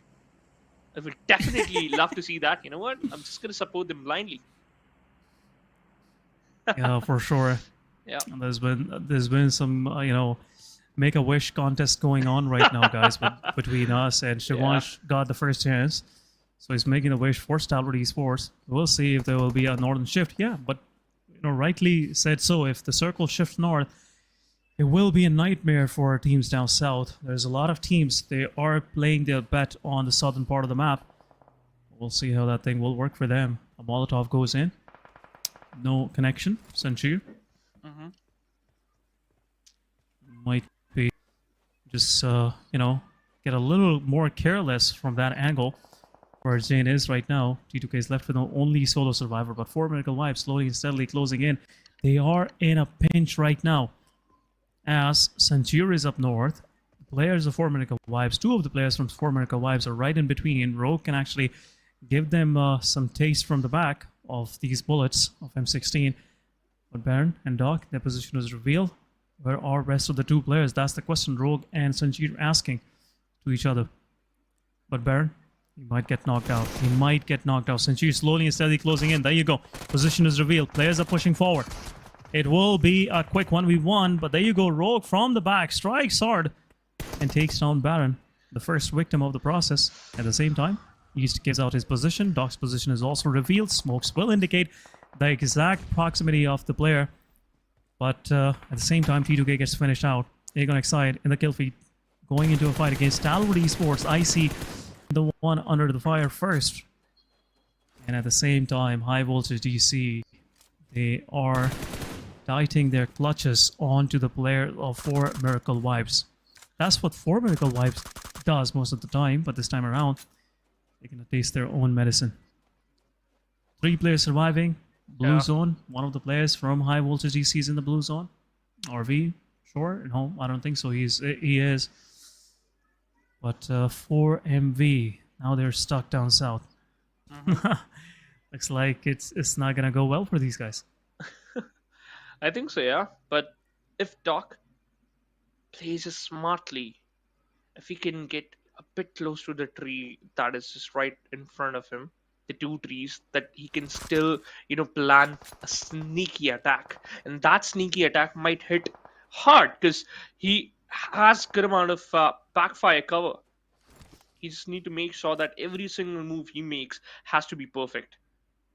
Ryuk is there to stop him and to also predict the plan and the approach, utilizing the TPP angle to its perfection. Already secured 2 finishes. His team secured 2 finishes. For now, that's not enough, but it's still a good amount. Awesome shots. Oh my god, receive a good amount of damage, but faster is fast enough to take down Icy. Not that Icy smooth for him. He got knocked once again. Oh, this nice work. Stalwart Esports, Icy. This guy's not having the best of his days. It's the second time around we have seen him popping on the right side of the kill feed. Not the best experience, I must say. But I will to GC. They have the control right at the dead center at the same time. The rest of the teams have to move in. We'll see if there'll be any toll being paid by 4 Miracle Wives. They've lost 1 more player. Apex also gets knocked out. And some runover happening by Raw officials. 4MV just left with 1 player. He will be that fly on the wall for sure. I'm gonna go into a full-fledged fight. But in the kill feed, High Voltage DC taking one of the players down from Magnus Esports as he overstepped and got punished right away. But confirmation on Apex. Now, Raw officials, it's time to move. It's time to move inside the circle. But 7E going against STE for once more. Oh no. And this time around, no more knockouts, no more, back and forth. Stalwart Esports IC gets flushed out. It's Things are getting slightly slow, but kill feed has started popping real fast. You know what? Once again, it's catching the pace. It's running. For a while, we thought, yeah, that's the end. We might not see the same amount of aggression, but hey, Chotu, what he's doing? Oh my god, Icona X! What? Look your back, check your back! Chotu secures a knock, crawling in to the circle, has a Scarlet and a Dream. And the Dream might get fulfilled Oh, no as he way. just crawl in a bit close to his death. 52 Esports takes an exit on the 7th position. 6 teams. High Voltage DC is one of them. 4 elimination and all the 4 players are there. But tops! Oh my god, Goku from the first to this game. This man is going bonkers. He is. This could be the day of 7th Element. This could be the day, and this could be that set match, I must say, for 7th Element, for sure. Top 6, they have made it very close, and now circle advantages toward their side. They're the only team inside the circle, and gatekeeping Stalwart Esports and Aegon right now. But Magnus Esports and Aegon, both of these guys are just stucking their horns against each other. This will be the battle of mighties, but at the same time, third party happening from the side of Raw officials. Magnus Esports have to step back. Finney gets knocked out in the process. Probin confirms Drawlin. Raw officials, they're really playing the spoiler from this far. And at the same time, right in their neighborhood, High Voltage DC really picking on their script. Confirming some more elimination. Magnus Esports left with only few, I guess, only 2 players that have pretty much separated themselves from this fight against Aegon XI8, and they're more focused toward their southern part, where Sky Official is slowly and steadily encroaching in. Raw officials are slowly and steadily encroaching in. But High Voltage DC still playing on the southern part. They are the major threat right now. Arrow pretty much stepping in the open, but Aegon XI8 Follick will confirm this, but a quick dodge from the side of Action. A Molotov will go in as well. Follick repositioning himself for one more, and this will be a finishing touch to the Stalwart Esports.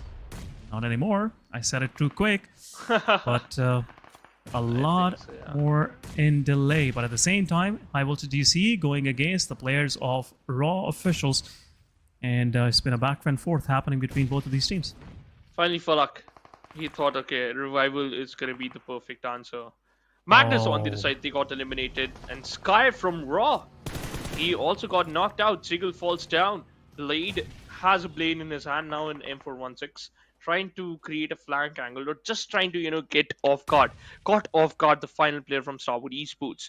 Meanwhile, High Voltage DC just trying to, pave in the way inside the circle, and they certainly did. Top 5 teams in front of us, and High Voltage, 7th Element, Aegon XI8 has the highest chance to get what they need. A chicken dinner. Oh, nice work. Nice cover fire coming from the side of Follick. For sure, IQ was afraid for a moment that he might be the victim of Probin's aggression as he was trying to move inside the circle. Probin had nothing to lose, so he would have tried everything possible. But now, 7th Element, they are feeling threatened. Their space will get encroached in a moment or so. Stalwart Esports, Solo Survivor still in the play. He could be that spoiler for Aegon. Action is there, and we can know what sort of action this guy can bring to the table. But Action still surviving behind this buggy. For how long? That's the question. Not any further. IQ confirming the elimination. And Stalwart Esports gets out on 4th spot. We are left with top 3 teams. And among these top 3 teams, we have Aegon XI8 once again. But Aegon XI8 gets first knock in High Voltage DC's fight. IQ is about to get knocked out. Gokubot confirming some shots. Trying to, register some shots on the player. But not much of the success so far for 70. 70 just trying to get every inch of bit from this fight. 30 seconds and the stage 8 circle will close in and form a new one. That will just be it. 10 players. 7th Element has one more chance nice to get the second chicken in a row, and they are trying their best. They got knocked. 324 moving forward. Aero will be able to provide cover fire. No! What? Why? T24 was in an open area. Sanche trying to close in the distance with the vehicle. Will he be able to run over him? No, he will not. He jumped from the vehicle. And the nice UMP! Goku with the cover fire. That's the end. That's the end for Sancho. Goku from the backlines, making sure that no one will cross over, no one will cross the line, no one will touch his Oh, teammates, no no way. one will stole their shine, their chance. Oh, nice work from the side of 7th Element. They took 2 of the pieces of high voltage DC. The voltage is dropping down slowly and steadily. We'll see if they'll be able to move any further. But Divine takes down 1. At the same time, T24 OP takes down Ryoke. High voltage DC left with the last man standing, pretty close to the players. But GokuBot also low on HP. 7th Element, is this their 3rd chicken dinner? That's my question. But a nade will be launched toward the players. Falak gets knocked out to the play zone once again. And this time around, 7th Element, they have their chances pretty bright. But where exactly the player of high voltage DC is, that guy will be the real spoiler. But there you go, confirmation from the side of Divine. This is the 3rd elimination. The guy is on domination right now. Aegon left with 2. 7th Element have the man advantage once again. And we know when they have the man advantage, how these guys perform. And now it's a 3 versus 2. 11 total elimination for the guys of 7th Element. Smokes are being deployed. And no more utility left with GokuBot. But Aegon excited. Ozum takes down Divine, as he was the center of attention. But it's a 2 versus 2. There you go. GokuBot takes down Uzum. Blade is there. Blade's position is revealed. And a quick fire back. 1 versus 1 for both of these guys. But will Divine get revived? T24 OP. His position is revealed now. And it's a 1v1 between both of these players. A quick position change. Oh my god. This is getting pretty intense. But he has to heal himself up. He is taking his chances. But Aegon gets the chicken dinner right from the clutches of 7th Element. What a fight back coming from these guys. 7th Element, another great match. And a second chicken dinner for Aegon XI. Oh my god, what a day for these teams, especially the team from the Pakistan region showcasing their true brilliance, and also how you can rule the party without even, just getting eliminated. Yeah, Blade really showing up right moment.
Welcome back, guys. After this short break, you're watching some action-packed matches for PMPL South Asia Championship 2023 fall it is.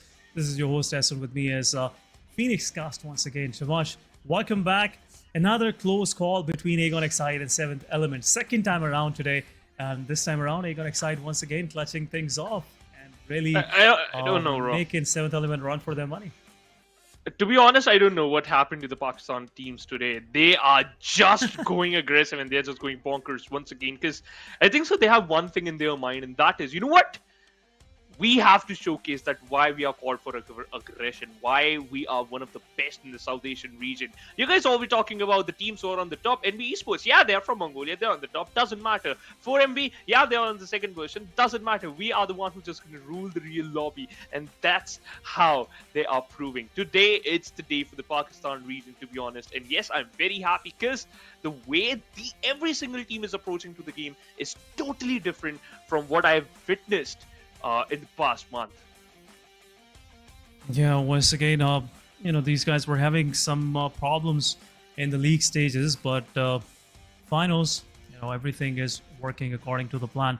But MVP, it's Blade with 4 eliminations, 850 damage. Definitely, he is the MVP for his team and for this match as well.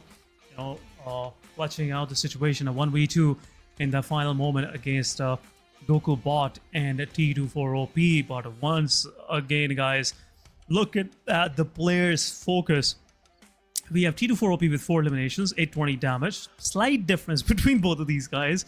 And IQ with 6 eliminations, 509 damage. Nice work done by this guy, even though he got eliminated in the phase number 7 of the game. Goku Bot once again with 4 eliminations, and we have one of the players from High Voltage DC. So players from top 3 teams really made it to the players in focus. Match summary we have. Highest elimination goes to IQ with 6. We have Blade with highest damage. Highest assist goes to Finisher, and he was the guy, really wrecking a lot of damage on the players of T2K. Also in that fight against Team Sky Official. But Action on the other side with 497 healing done. Where exactly this guy was using those medkits? I guess 2 of these he popped when he was the lone survivor against Aegon Excite for sure. So looking at the match ranking, 23 more points for Aegon Excite. How far they are from NBeSports, that's the real question now. Yeah, and to be honest, I think so not that far. Maybe they're just 10 to 12 points far behind from them, maybe lesser than that number. But again, 7th Element is just showcasing the perfect X factor and the perfect element that what they actually need. Again, double digits, 17 points. Started off with the chicken dinner. This is the second last game, becoming once again another team to be in the top 3. High Voltage GC with 12 points. Magnus proved themselves. 4 Miracle Vibes. It's a miracle that they got 6 elimination and only 1 point because they were so aggressive. But now we have the final game, final match, the final Erangel of the day. Final match of the day, and another banner will shine on top of this schedule, guys. We'll see in the day summary who's going to clutch this chicken dinner for themselves. That's the big question, $1 million question right now, because it's been a trend. First match by 7th Element, second by Aegon, then we got DRS right in between in third Erangel, then a chicken dinner coming from the side of 70, then Aegon XIA just balancing things out. And we'll see if 7th Element will be able to get the final one, or this will be the DRS chicken dinner. That's another possibility. But we've been really this day. I can say that Shivan should have been a lucky omen for every team out there, especially the ones that were eyeing for a comeback. And 7th Element, Aegon XIA, DRS, these guys been playing out of their minds right now. And especially this match from High Voltage DC, why we are taking the spotlight away from these guys. They survived in a difficult situation where they were surrounded by 4MV, the giants like Raw officials, Magnus Esports, Aegon XIA, and they still managed to get into top 3. Once again, the perfect key and the key was just to understand that what fight is important, in which fight we can just get an upper hand easily without even dropping a single player or just facing a very devastating casualty. The way they were approaching through those fights is perfect. But High Voltage DC, the only problem is they showcased good amount of performance in this match. They were decent in the previous match, but they're missing out the consistency, the factor, the consistent factor. If I'm going to compare it with the players of 7th element, they are consistent. Aegon XI, they are consistent. Stalwart Esports, they are consistent. Although they haven't secured the chicken dinner, but still they are in the top 5 again and again. So they are proving that what they are actually made up of. And also, other than these teams, there's one more sneaking in some points, minimum to minimum getting 5 points, and that is 4 Miracle Vibes. We all know that they were 21 points far behind from the number 1, and that is NBeSports. And now they are slowly and steadily closing in the distance. So they're just playing smartly. They're not getting into the limelight. They're just crawling into the perfect site. Yeah, at least they're not getting the chicken dinners, but they are, confirming some good numbers of eliminations. But let's have a quick look at overall ranking. NBeSports 108. Previous match was not that good for them. They didn't manage to get even a single point. They couldn't even manage to get a single point. Aegon XI 8. After this chicken dinner, they jumped their spots and they are sitting pretty nice on second spot. But 7th element, these guys are just chasing Aegon like a nightmare right now. 99 points, 102. That's not much of the difference. 3 points difference for 7th element. But 4 Miracle Vibes right behind them, 96 total points. But these top 4 positions are really distancing themselves from everyone down below. Look at 71 to 96. That's a huge difference, 25 points. Yeah. So almost, teams have to realize these top 4 positions are going way ahead. And this can really slip out of their hands. But on the second page, 52 Esports, right side, Leo, Mabetex, they are somewhat, in a similar situation. High Voltage GC with that close top 3 finish managed to topple off Magnus from 11th spot. Magnus right behind them with 49 total points. Raw with 55, Stalwart Esports with 60. A consistent thingy going on for Stalwart, but the average is not that good, I must say. They should have, somewhere around 80-85 points. But still, 60 is not that bad.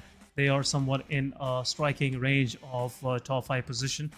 But again, so much as we were mentioning in the pre-show, there's not much on the stake for Stalwart Esports and Aegon. They are playing for the pride. And Stalwart Esports right now, I think so. Tomorrow could be the day where Stalwart Esports really come back hard and strong and they place themselves in top 5 positions. But as you just mentioned, right, Aegon XI in Stalwart Esports, it doesn't matter at which position they end up. They are getting what they actually want, the prize pool, and also they already got the green card. I'm curious about other teams, how they are going to perform. Aegon XI, they're in the top 4. We just going to consider the next team, which is the teams who have 71 points. We just saw a pattern. 3 teams got 71 points, and one of them is Stalwart Esports, one of them is T2K. So 3 teams getting the similar amount of total points, it's a point of concern, because if any team messed up big time, especially in the end of the day, this will cost you the whole night. Because I have been through the phase. I saw one of my close friend also competing into the big leagues. Not this one. This is a huge one. South Asian Championship, it's a good one. But again, into a different championship. If your last game isn't up to the mark, you always feel sad. You were like, you know what, this night is ruined. So do your best, because again, 21 points, 25 points is a doable task. If the opposition, hit the triple digits, if they hit the minimum threshold, which will break your momentum, break your mentality, and that situation, that's going to be the first thing to go for a comeback, or it's going to be very difficult to go for a comeback. But listen, I am really thinking that 7 element, they are good. They have done it, to be honest. They just have to make sure that the final 2 days and also this particular day, they just need to make sure that they are getting good amount of total points. Consistency is the key, once again. Consistency is the key, and right now, looks like 7th element have that key in their hands, and they are playing pretty consistent. On 7th element, one more match is really gonna be that cherry on top of that icing, for sure, for 7th element, if they could make it a top 3 or at least win this one as well. But players are ready, so it's a final flight for the day, guys, and we are jumping into Erangel once again. And starting this plane line, it is somewhere starting close to Lipovka, north of Lipovka, and going extreme west, close to the Georgia Pole. That's what I can infer from this graphic. There you go. south of Georgia Pole it is, close to hospital, and it's a pretty northern main line of Shivansh, and I feel like it's pretty unfair for teams going down south. Yeah, three teams comes to my mind, and that's gonna be Aegon XI, Formidable Vibes, and Stalwart Esports, because they tend to drop near the military base and Nova Repnoy. So yeah, it's a really weird playing path for them. But for others, it's just another day. For others, you know, they are certainly they will make sure that they will drop to a perfect drop location. High voltage will definitely opt towards the Pachinki. 52 Esports will roam around near the George Pool, around the containers and also the buildings. T2K will move towards the shooting range and Sivani. But where the circle will form, that's going to be the question. What if the circle forms just completely opposite to the plane path? In that situation, that's going to be a more interesting map. Just like what happened in Miramar. Yeah, Miramar, it was a total, I would say, bad dream for these teams. I would, that's how I would place it. I'd like to place that whole experience for these guys. But yeah, as we were wishing for a nightmare for the guys, it's not that bad. You know, circle is more toward Yasnaya. It's northeastern circle, and still, again, Stalwart in the play. It's gonna make things very interesting for us all later in the game. And also, if Yasnaya is there, if there will be an urban finish, I would love to see that. We have seen an urban finish in yesterday's Miramar, the second one, where Aegon XI got the chicken dinner. In the final circle, Shivansh, you won't believe me, we had 18 players surviving, even though you have seen how these teams play. 18 players surviving in that death circle, circle number 9. And 5 teams were in play. 18 players were surviving, 5 total teams were in play. So urban finish will be quite interesting, in my opinion. Certainly will. But we'll see. But we'll see if how these things will go. But Stalwart Esports, they dropped off near South Georgia Pole, pretty close to IHC. Don't know what's going through their mind right now. They don't go to their regular drop location to Nova Repnoy. But a good decision, I must say. If they would have tried to go to Nova Repnoy, this could have been something that might go against them, while they will try to move into the circle later on. But R3G, SKYLIGHTZ Gaming, T2K, they are pretty relaxed for first few phases. So I've seen these teams, you know, playing inside, like in an open circle. I've seen these teams, you know, performing very well, especially in those weird trenches fights. But I would love to see how they're gonna exactly fight when it comes down to those, you know, urban circle. You actually made a really interesting point, because I'm actually impressed the way these teams are just creating those interesting plays for themselves. It's really amazing to witness, especially now. The circle is challenging, right? Because if you can see that Yasnaya is kind of center of the circle, right? If Yasnaya is going to be the final and the farthermost end of the circle, then we definitely might witness the urban circle. But in those urban circles, your true potential will get tested, because we have seen some of the players, you know, tend to opt for those heal battles. Yeah, they do, and this is quite unusual. It's been a long time I haven't seen anyone doing a heal battle, but the stakes are pretty high. Shivansh, you pointed out the right thing. If you are pretty much cornered, yeah, for sure, the only option left is to just pop those, you know, and enjoy your lonely sum. So yeah, that's lonesome. So yeah, that's Enjoy your what, lonely sum. yeah, Okay. that's what is left in the tank.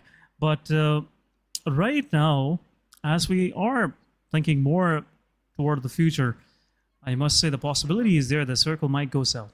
That's where the shelter open spaces will be in play, and this will be an interesting circle as well, because surrounding of circle shelter and mansion is a pretty open space. There are few you know, open, you know, ditches, ridge lines that they can play in, but it's a risky place to be in. So we will be seeing some quick fights happening, and good real estate will be pretty much, you know, off the market pretty soon in first or second phase.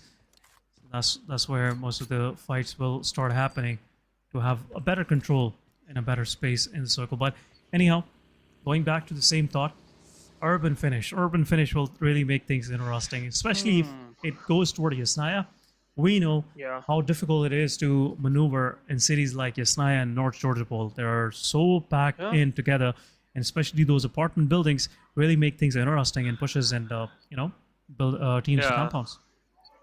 You never know from where a person lobbed a grenade onto you. You are just unaware that, hey, from where the grenade has been, just lobbed onto me. So yeah, that's a really really interesting question. But once again, it's a dream. It's a request.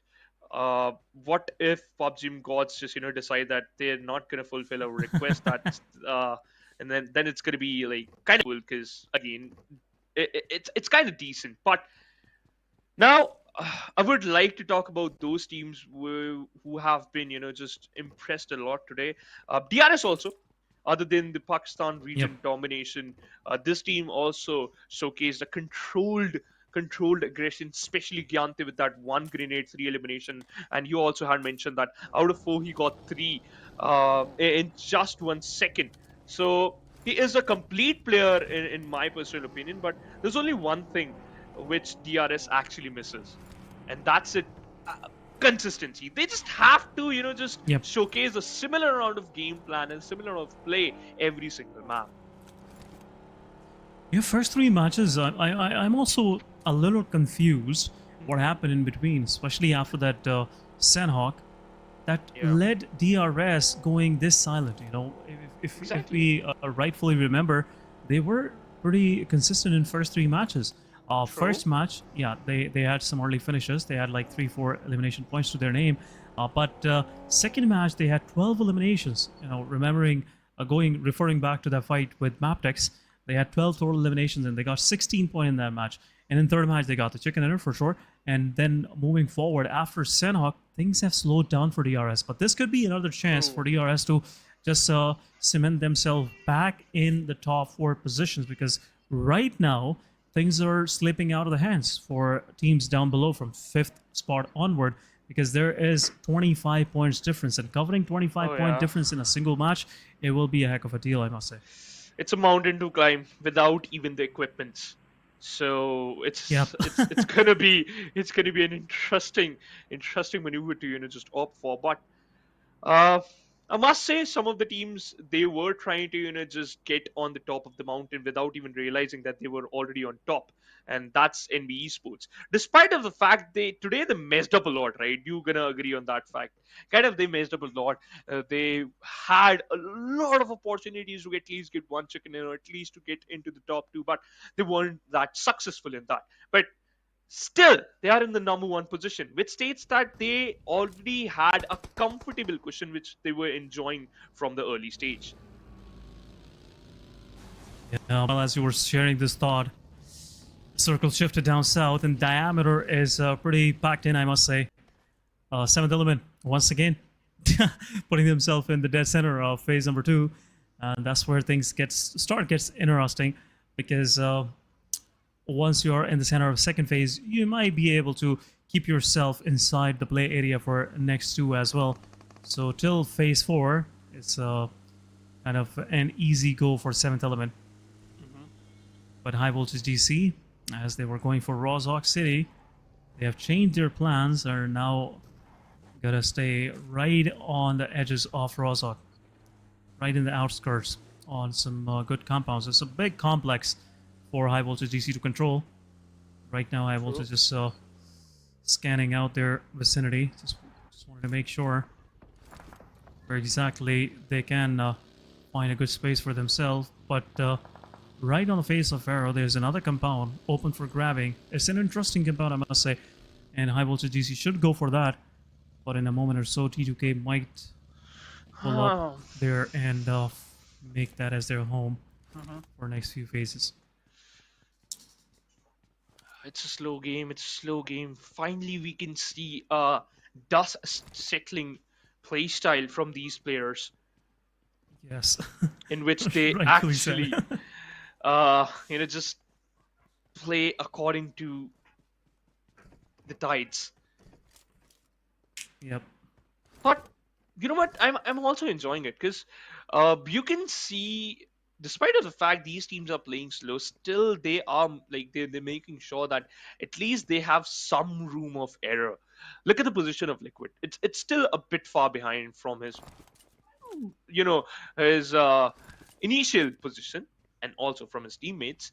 Uh, he spots out a team which is present towards the school, and if I'm not wrong, that's going to be Stalwart Esports. So they're just making sure that they have good amount of distance. And now Nova collected some amount of information too.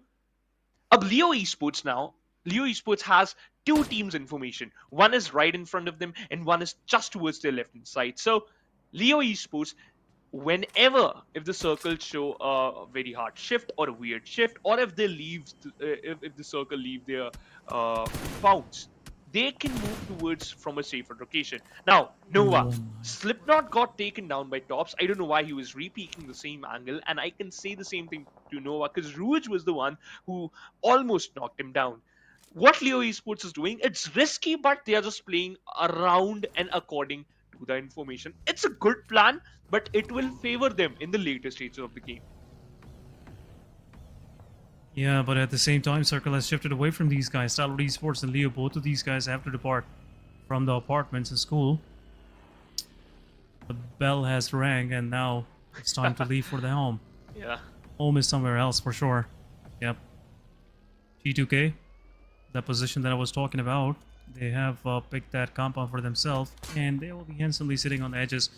And now some shots are also being fired toward the players of High Voltage GC, but High Voltage GC, they're going for that same compound where one of the players of T2K only is.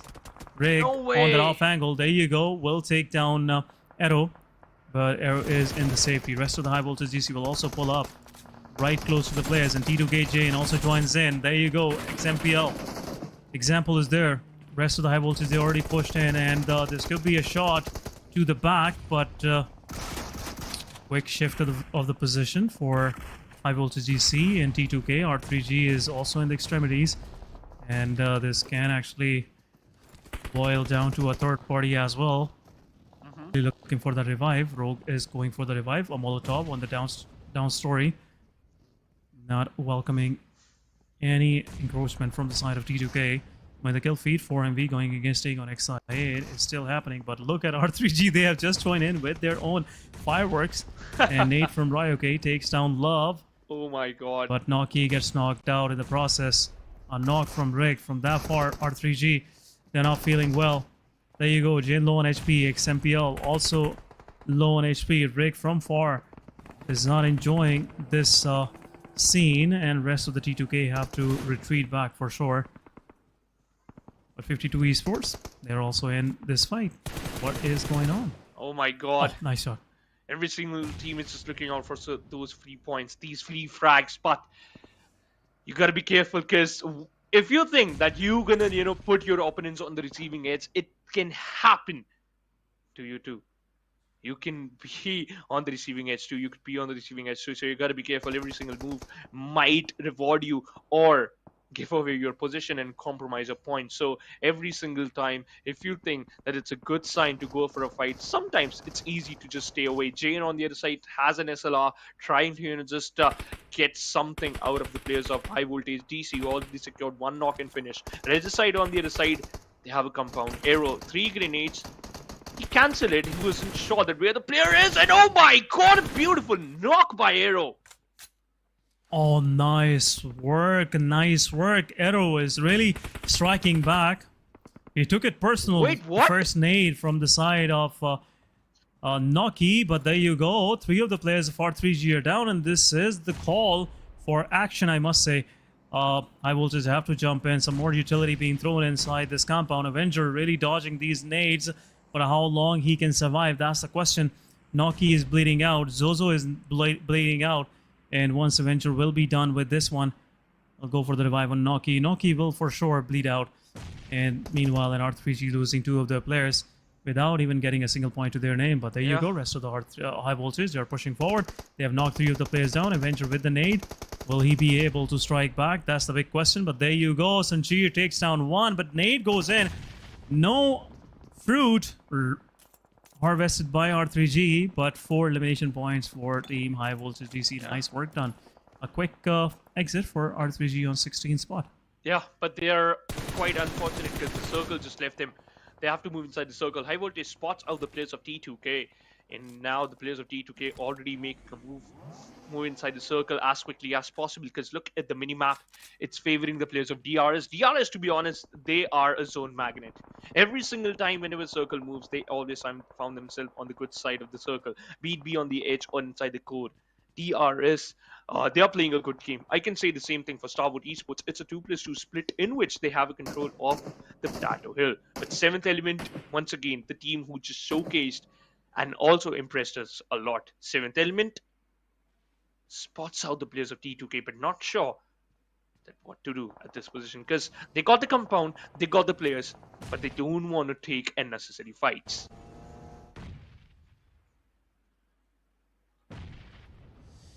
Yeah, but at the same time, Raw officials, look at these trails. Leo Esports trying to make rainbow in this sunny day for sure. But Leo Nova pushing forward. There's been some revival happening onto the players, but close call. Rest of the Leo will push forward. There you go. A close pullover, but there is a shotgun right onto the face, and it's a quick confirmation onto the players of Raw officials. Nova X will confirm the final one, and it will be a quick exit for the side of Raw officials as well. T2K on the back lines. Leo lost one of their players in the process, but Nova really showing up to the occasion and confirming the 2 elimination. The final ones, Raw officials leaving for the lobby ASAP. 14 teams, 47 players, and 50 seconds after that, we'll witness the 5th stage. T2K, XMPL got knocked out. T24 is the reason why he got finished instantly. SKYLIGHTZ still hasn't got their first knock and finish, but it seems like they might get one because they are charging onto the compound of 52 Esports. They are holding Boro with the DBS. Mafia Ninja going all in. A grenade has been lobbed. Nima takes down Warlord. Boro! Oh my god! He just dig a grave by his own hands. He doesn't even need a gravel or anything. He just needed a DBS, and that's enough to dig a hole into the ground for his opponents. Yeah, SKYLIGHTZ Gaming, they are really feeling themselves right now. And once they're done with 52 Esports, right away opening up their crosshairs onto the players of NB. NB really finding their momentum today. 5 matches so far. Momentum is nowhere to be seen. And now still 4 men standing. This team is pretty close to Magnus Esports. Zibian is there, close by. A Molotov goes in. But Zibian somewhat dodges the Molotov. Smoke needs to deploy onto the doorway. Just denying any vision onto the player, but Mabetex pretty close. Circle has shifted even down south. DRS and T2K are in a good position. 7th Element once again in a good position. All 4 men up. This team really playing with some caution and some good tactics, I must say. But some utility being thrown on Magnus Zibian. Where is the rest of the Magnus? That's the big question. Or is he the solo survivor? Yes, he is the solo survivor. 13 teams in play. And I'm not sure if I should use the word teams, because some of these guys are just one player. But they are the reps, the representatives for short staff. So Bremer right on the place, but SKYLIGHTZ Gaming. Oh my god! Taking one of the player down. Aggression coming in. Third party from 7E as well. But SKYLIGHTZ Gaming have to reposition themselves. They cannot overextend like that. And in the meanwhile, Magnus Esports Zibian gets spotted out, and it's a quick confirmation. Magnus out on 13th spot. We get left with 12 teams. Now the fights will take the pace. It will just run like a Maserati. You think you can catch it, but no, you can't. You can't catch the pace. You can't match the pace. But for now, NBeSports, they want to match the fight. They want to match the numbers. They just want some knocks. No fear. Has no fear in his eyes and still leading the charge. Has a grenade in his hands. Now falling back. Another team lost the battle. 11 teams left. Stalwart Esports top. He's down. He got knocked out with Doke. A beautiful, beautiful revenge from the side of Action. He came into action and now he's just knocking down the players. Nemo on the other side, he got knocked out from a different position. 7th Element, they are just being crazy. They are literally a pain in the head of every single team here in the lobby. They're just trying and they're just making sure that every single one of them will suffer. Right now, 7th Element, they're third-partying everything. Top 11 teams trying to survive. But in the meanwhile, on the western side of the map, Leo Esports losing players, and IHC is confirming those elimination points for themselves. NBeSports, after Akaz is out, left with 3 players. It's a heads-on battle between both of these squads. And SKYLIGHTZ Gaming also losing one of their players. So 3 versus 3. But Yeah. back and forth shots are going. No success so far. Utility also from the side of Mafia Ninja. No connection. Mondo just waiting for any mistake coming from the side. But there you go. A run over by Mr. Boro. And a shot's being fired on the player as well. But Sekujen low on HP. Fist Boy also low on HP as well. Oh a my knockout is God. dealt and an encroachment from the back. Mabetex Esports confirming the final one. Team NBeSports. Unfortunately, there's nothing much left for them throughout the day. They couldn't find much. And looks like first position will be out of their hands I think so, anytime yes. soon. But it is so far. Top 10 teams. Circle has shifted this time north. And once again, edging the players of 7th Element. Yeah, still. They're finding themselves with a safe haven for now.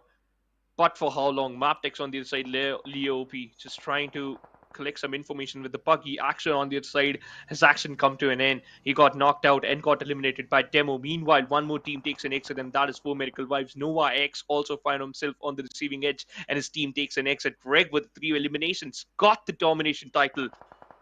Leo, oh my god, he took a really bad fight. Now he is on the receiving edge, and oh my, perfect, no fear. He secured 1 knock. Will he be able to get another? Is he comfortable? No, he's not. 10 HP and a dream. Boro falls back. And the smoke cloud will not provide enough nice cover work, for Wally. that grenade. And they got knocked out and eliminated. over. SKYLIGHTZ. That's the end for them. Yeah, they tasted their own medicine. That's what they were prescribing to the players of NBeSports a moment ago. And now, it's over for them as well. Mabetex really farming some good elimination points for themselves.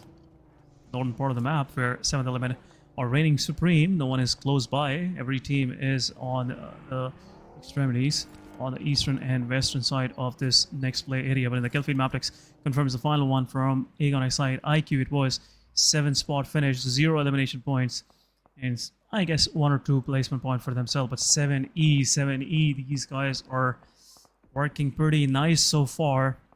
4-man up, no threat in close vicinity. And now they have a good compound to their name as well. But Mabetex, their focus has now shifted onto the players of IHC as these guys are smoking in the open. As there is a hazard sign on display that no smoking here. Still IHC breaking the rules. Mabetex is there to punish. But 7E, meanwhile, confirming another one. 4 total eliminations. Stalwart Esports being the victim this time around. But look at this. IHC, they wanted to have a piece of 7E. They wanted to taste them, but looks like 7E was pretty much ready. Zol also gets knocked out. And there you go. T4 OP. What is going on? 7 Element. They are going to mop the floor with the players of IHC. And it's over. T4 OP might gets bleed out. Mabetex Esports. They might push on to that compound now. We'll see how 7th Element will react to this one. We are left with only top 4 teams. And 7E still managed to be in top 4. Wow, what a day for 7th Element. Yeah. Now they're just gonna clean up the crime scene, wiping off their fingerprints and move towards the circle where it takes them. Will it just once again favor them, or they have to just focus on to the top 3 position? DRS with the 4 man, Mabetex with the 3, T2K Rig is the only man, and 7 Element just doesn't need the X factor or the last element. They just need themselves, the true power of the team players and also the friendship, to be honest, because they're playing so good with Mabetex. Now they got what they need. That's the circle. Other teams, they need to move inside the circle. Other teams, they need to make a move. But Mabetex, they already have it, what other teams want. And that is the safe zone. Yeah, Wally being the gatekeeper right now for 7th Element. How that's gonna turn out. That's the big question right now. But top 4 team it is. T2K is solo survivor. Rig is pretty much in the open, but what is 70 even trying to plan? That's the whole thing. There you go. Smoke. Oh no! Right on spot point, but these guys managed to get inside the circle. Wally preparing a utility to just welcome these guys inside this one. Now 70 are about to spread out, and they have a good ridge line to their name. Mabetex pushing slightly back, trying to make a way for these champs. But a nade from Leo takes down Divine as he was sitting in the open. Goku bot spots Rig, but Mabetex will confirm Rig. We are left with top 3 teams. Top 3 teams in which DRS is still staying silent. They are just silent team, but they could get violent any time possible. The blue zone is still closing in. Ayun has a grenade. He's still cooking in a Molotov in front of him. He dodged that. But for how long he can dodge those difficulties? For how long he can dodge those throwables? 35 seconds on the clock to make a move and to be inside the safe zone. Goku and Divine already. T24 is also inside the circle, but other... It's all about Mabetex and DRS. They are leading the charge. DRS just waiting so that their prey will come in front of them and they will definitely tear them apart and eat them alive. Goku bot, it's a risky job. It's a risky play. But it's a good approach to find information, and he got knocked out. Zero, a beautiful knock, and Wally, a nice finish. Nice quick execution coming from these guys, but 70, they're in the fight. Alean and T24OP from the other side, really punishing that aggression from Leo. 3 versus 3 it is. DRS on the back line, they're just preparing themselves, putting their napkins in, get ready to get that chicken dinner for themselves. Both of these teams, they're battling against each other. That's good for DRS, but DRS have the map control. And now what's gonna happen? That's a big question. There you go. T24OP gets spotted out as he was crawling in front of Wally, but at the same time some utility being thrown. Wally repositioning himself in the back. At the same time some shots being fired. Divine is there, also a wraparound by Desert, but a nade comes in from the side of last man standing Alean. Another nade can actually come. Jero is low on HP. A third party from DRS is expected for sure. A nade goes in. Jero low on HP. DRS on the back lines. They are pushing in. DRS spots out Mabetex in 7th element. They will have the time to res their players up. What is this guy even trying? What is this guy even trying? What is this? What is this? These guys are trying, denying their elimination, and DRS will get the chicken dinner. The set is complete. 2 each for everyone. Aegon XI 8. DRS 7th element. Well, 3 of these teams really had the fantastic day for themselves. 15 points in this match, really putting DRS in a comfortable spot on 5th spot. They would have secured total 18 points if they could have got the final 3 finishes of the players of 7th element, but they were so smart. That self-Molotov, that self-burn was just perfect to deny some points. But DRS once again being very silent, despite the fact they secured 5 eliminations. It's a good thing. But one thing, and that is that 7th element, this is their day. It doesn't matter what the teams did. It doesn't matter how many chicken dinner Aegon XI8 secured. It doesn't matter at which momentum, at what point NBeSports lost their momentum, and I can say the same thing for 4 medical wise, but it was 7th element's day. It was 7th element day, and still very consistent out of 6 matches. If I am correct, 5 matches they managed to stay in top 3, and 2 of the matches, 3 matches they finished on the 2nd spot. So really a good day for these guys. But anyhow, nice work done by these guys. Welcome back on the desk. This is your host S, and with me is Phoenix Cast. Sivansh, welcome back. And it's an end to all of the action. But for sure, we'll share the stats with you guys after day 2. But in my opinion, what a fight by 7th element. Magnus Esports, last one standing. Jero, as he was trying to keep himself low, trying to smoke, DRS pulled on time and just took that hope away from him. Mabetex finishing on the 3rd. A good match for Mabetex, but DRS, as we were talking about the set, it is complete. 2 each for every team. Yeah, two each for every team. And one thing I was surprised that Goku was the one who is the one who got knocked out at the first when they were taking a very, very interesting fight against the players of Mabetex, despite the fact they won. Because again, they got an unwillingly support from the side of DRS because they were looking out for those frags. They were. Zero was there, but no fighting back chance. But let's have a quick look at the MVP of this particular match. And it is none other than T24OP, second time around today. 4 total eliminations, 183 healing, 756 damage, 5 knockouts, 2 assists, and 26 minutes of survival. Nice work done by, this team once again. T24. 7th element has been their day. We'll have a quick look in overall ranking. I'm pretty sure they have toppled NBeSports and Aegon both in a single match.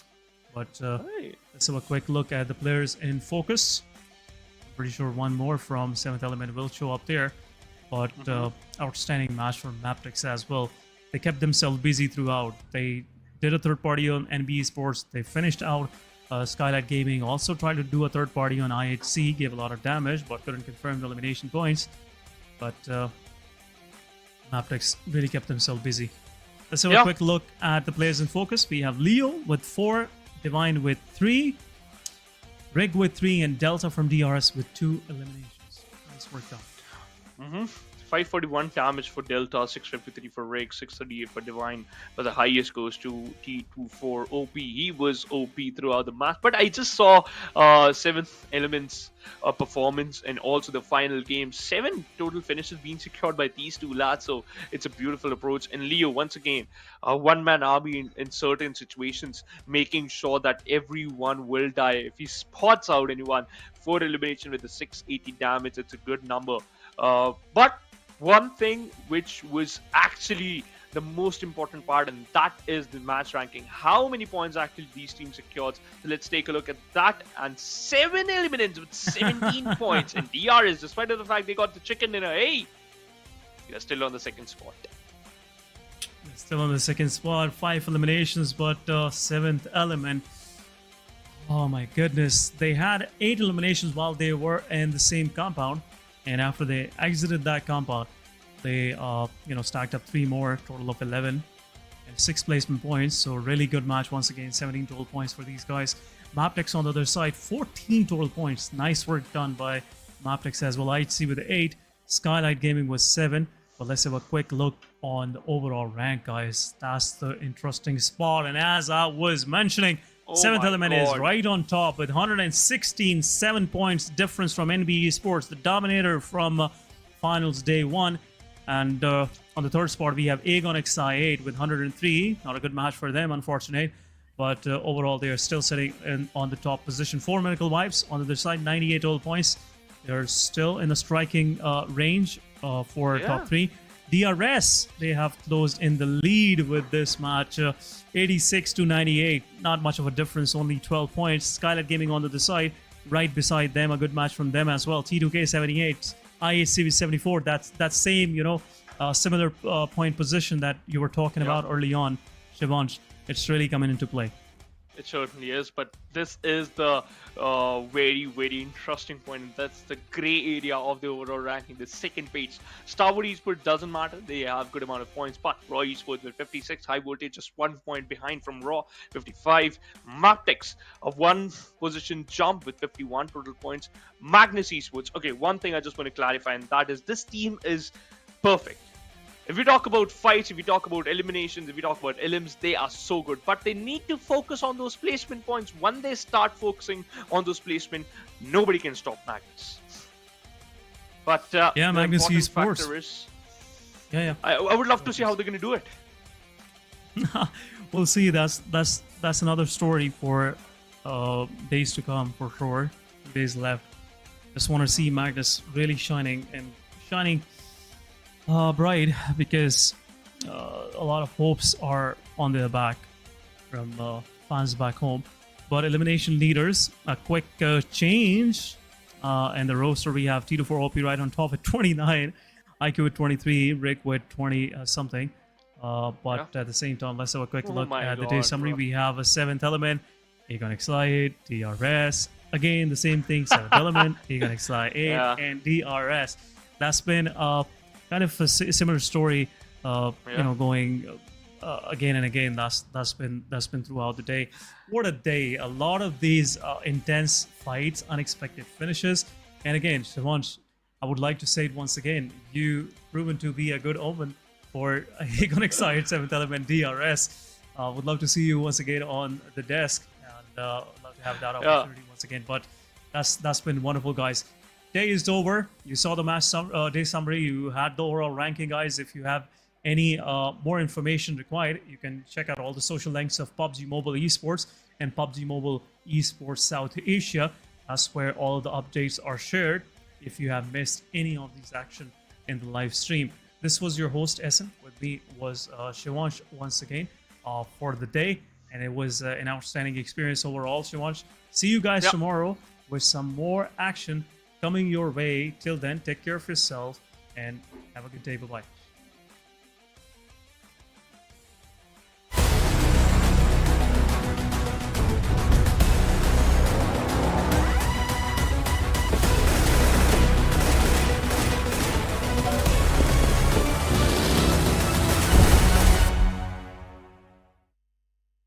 My friends, the guys over at PUBG Mobile challenged me to turn my guitar into an insane looking futuristic rifle.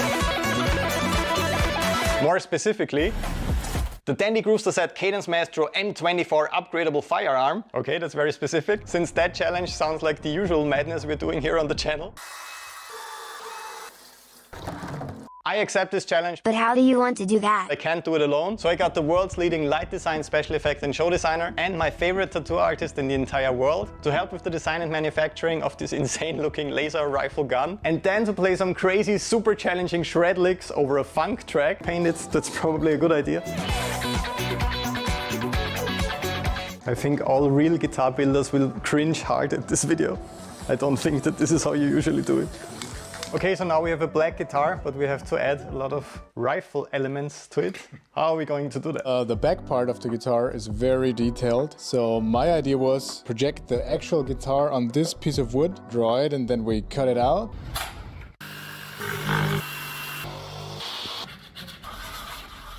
You don't have to hold it like a baby. We have all these parts here, and this looks pretty much like the original gun already, right? Yeah.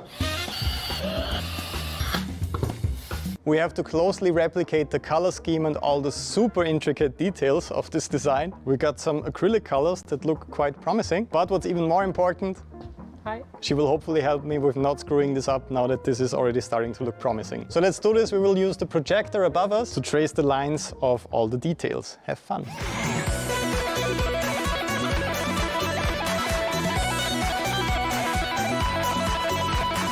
We simply used some black zip ties, and it's actually surprisingly balanced.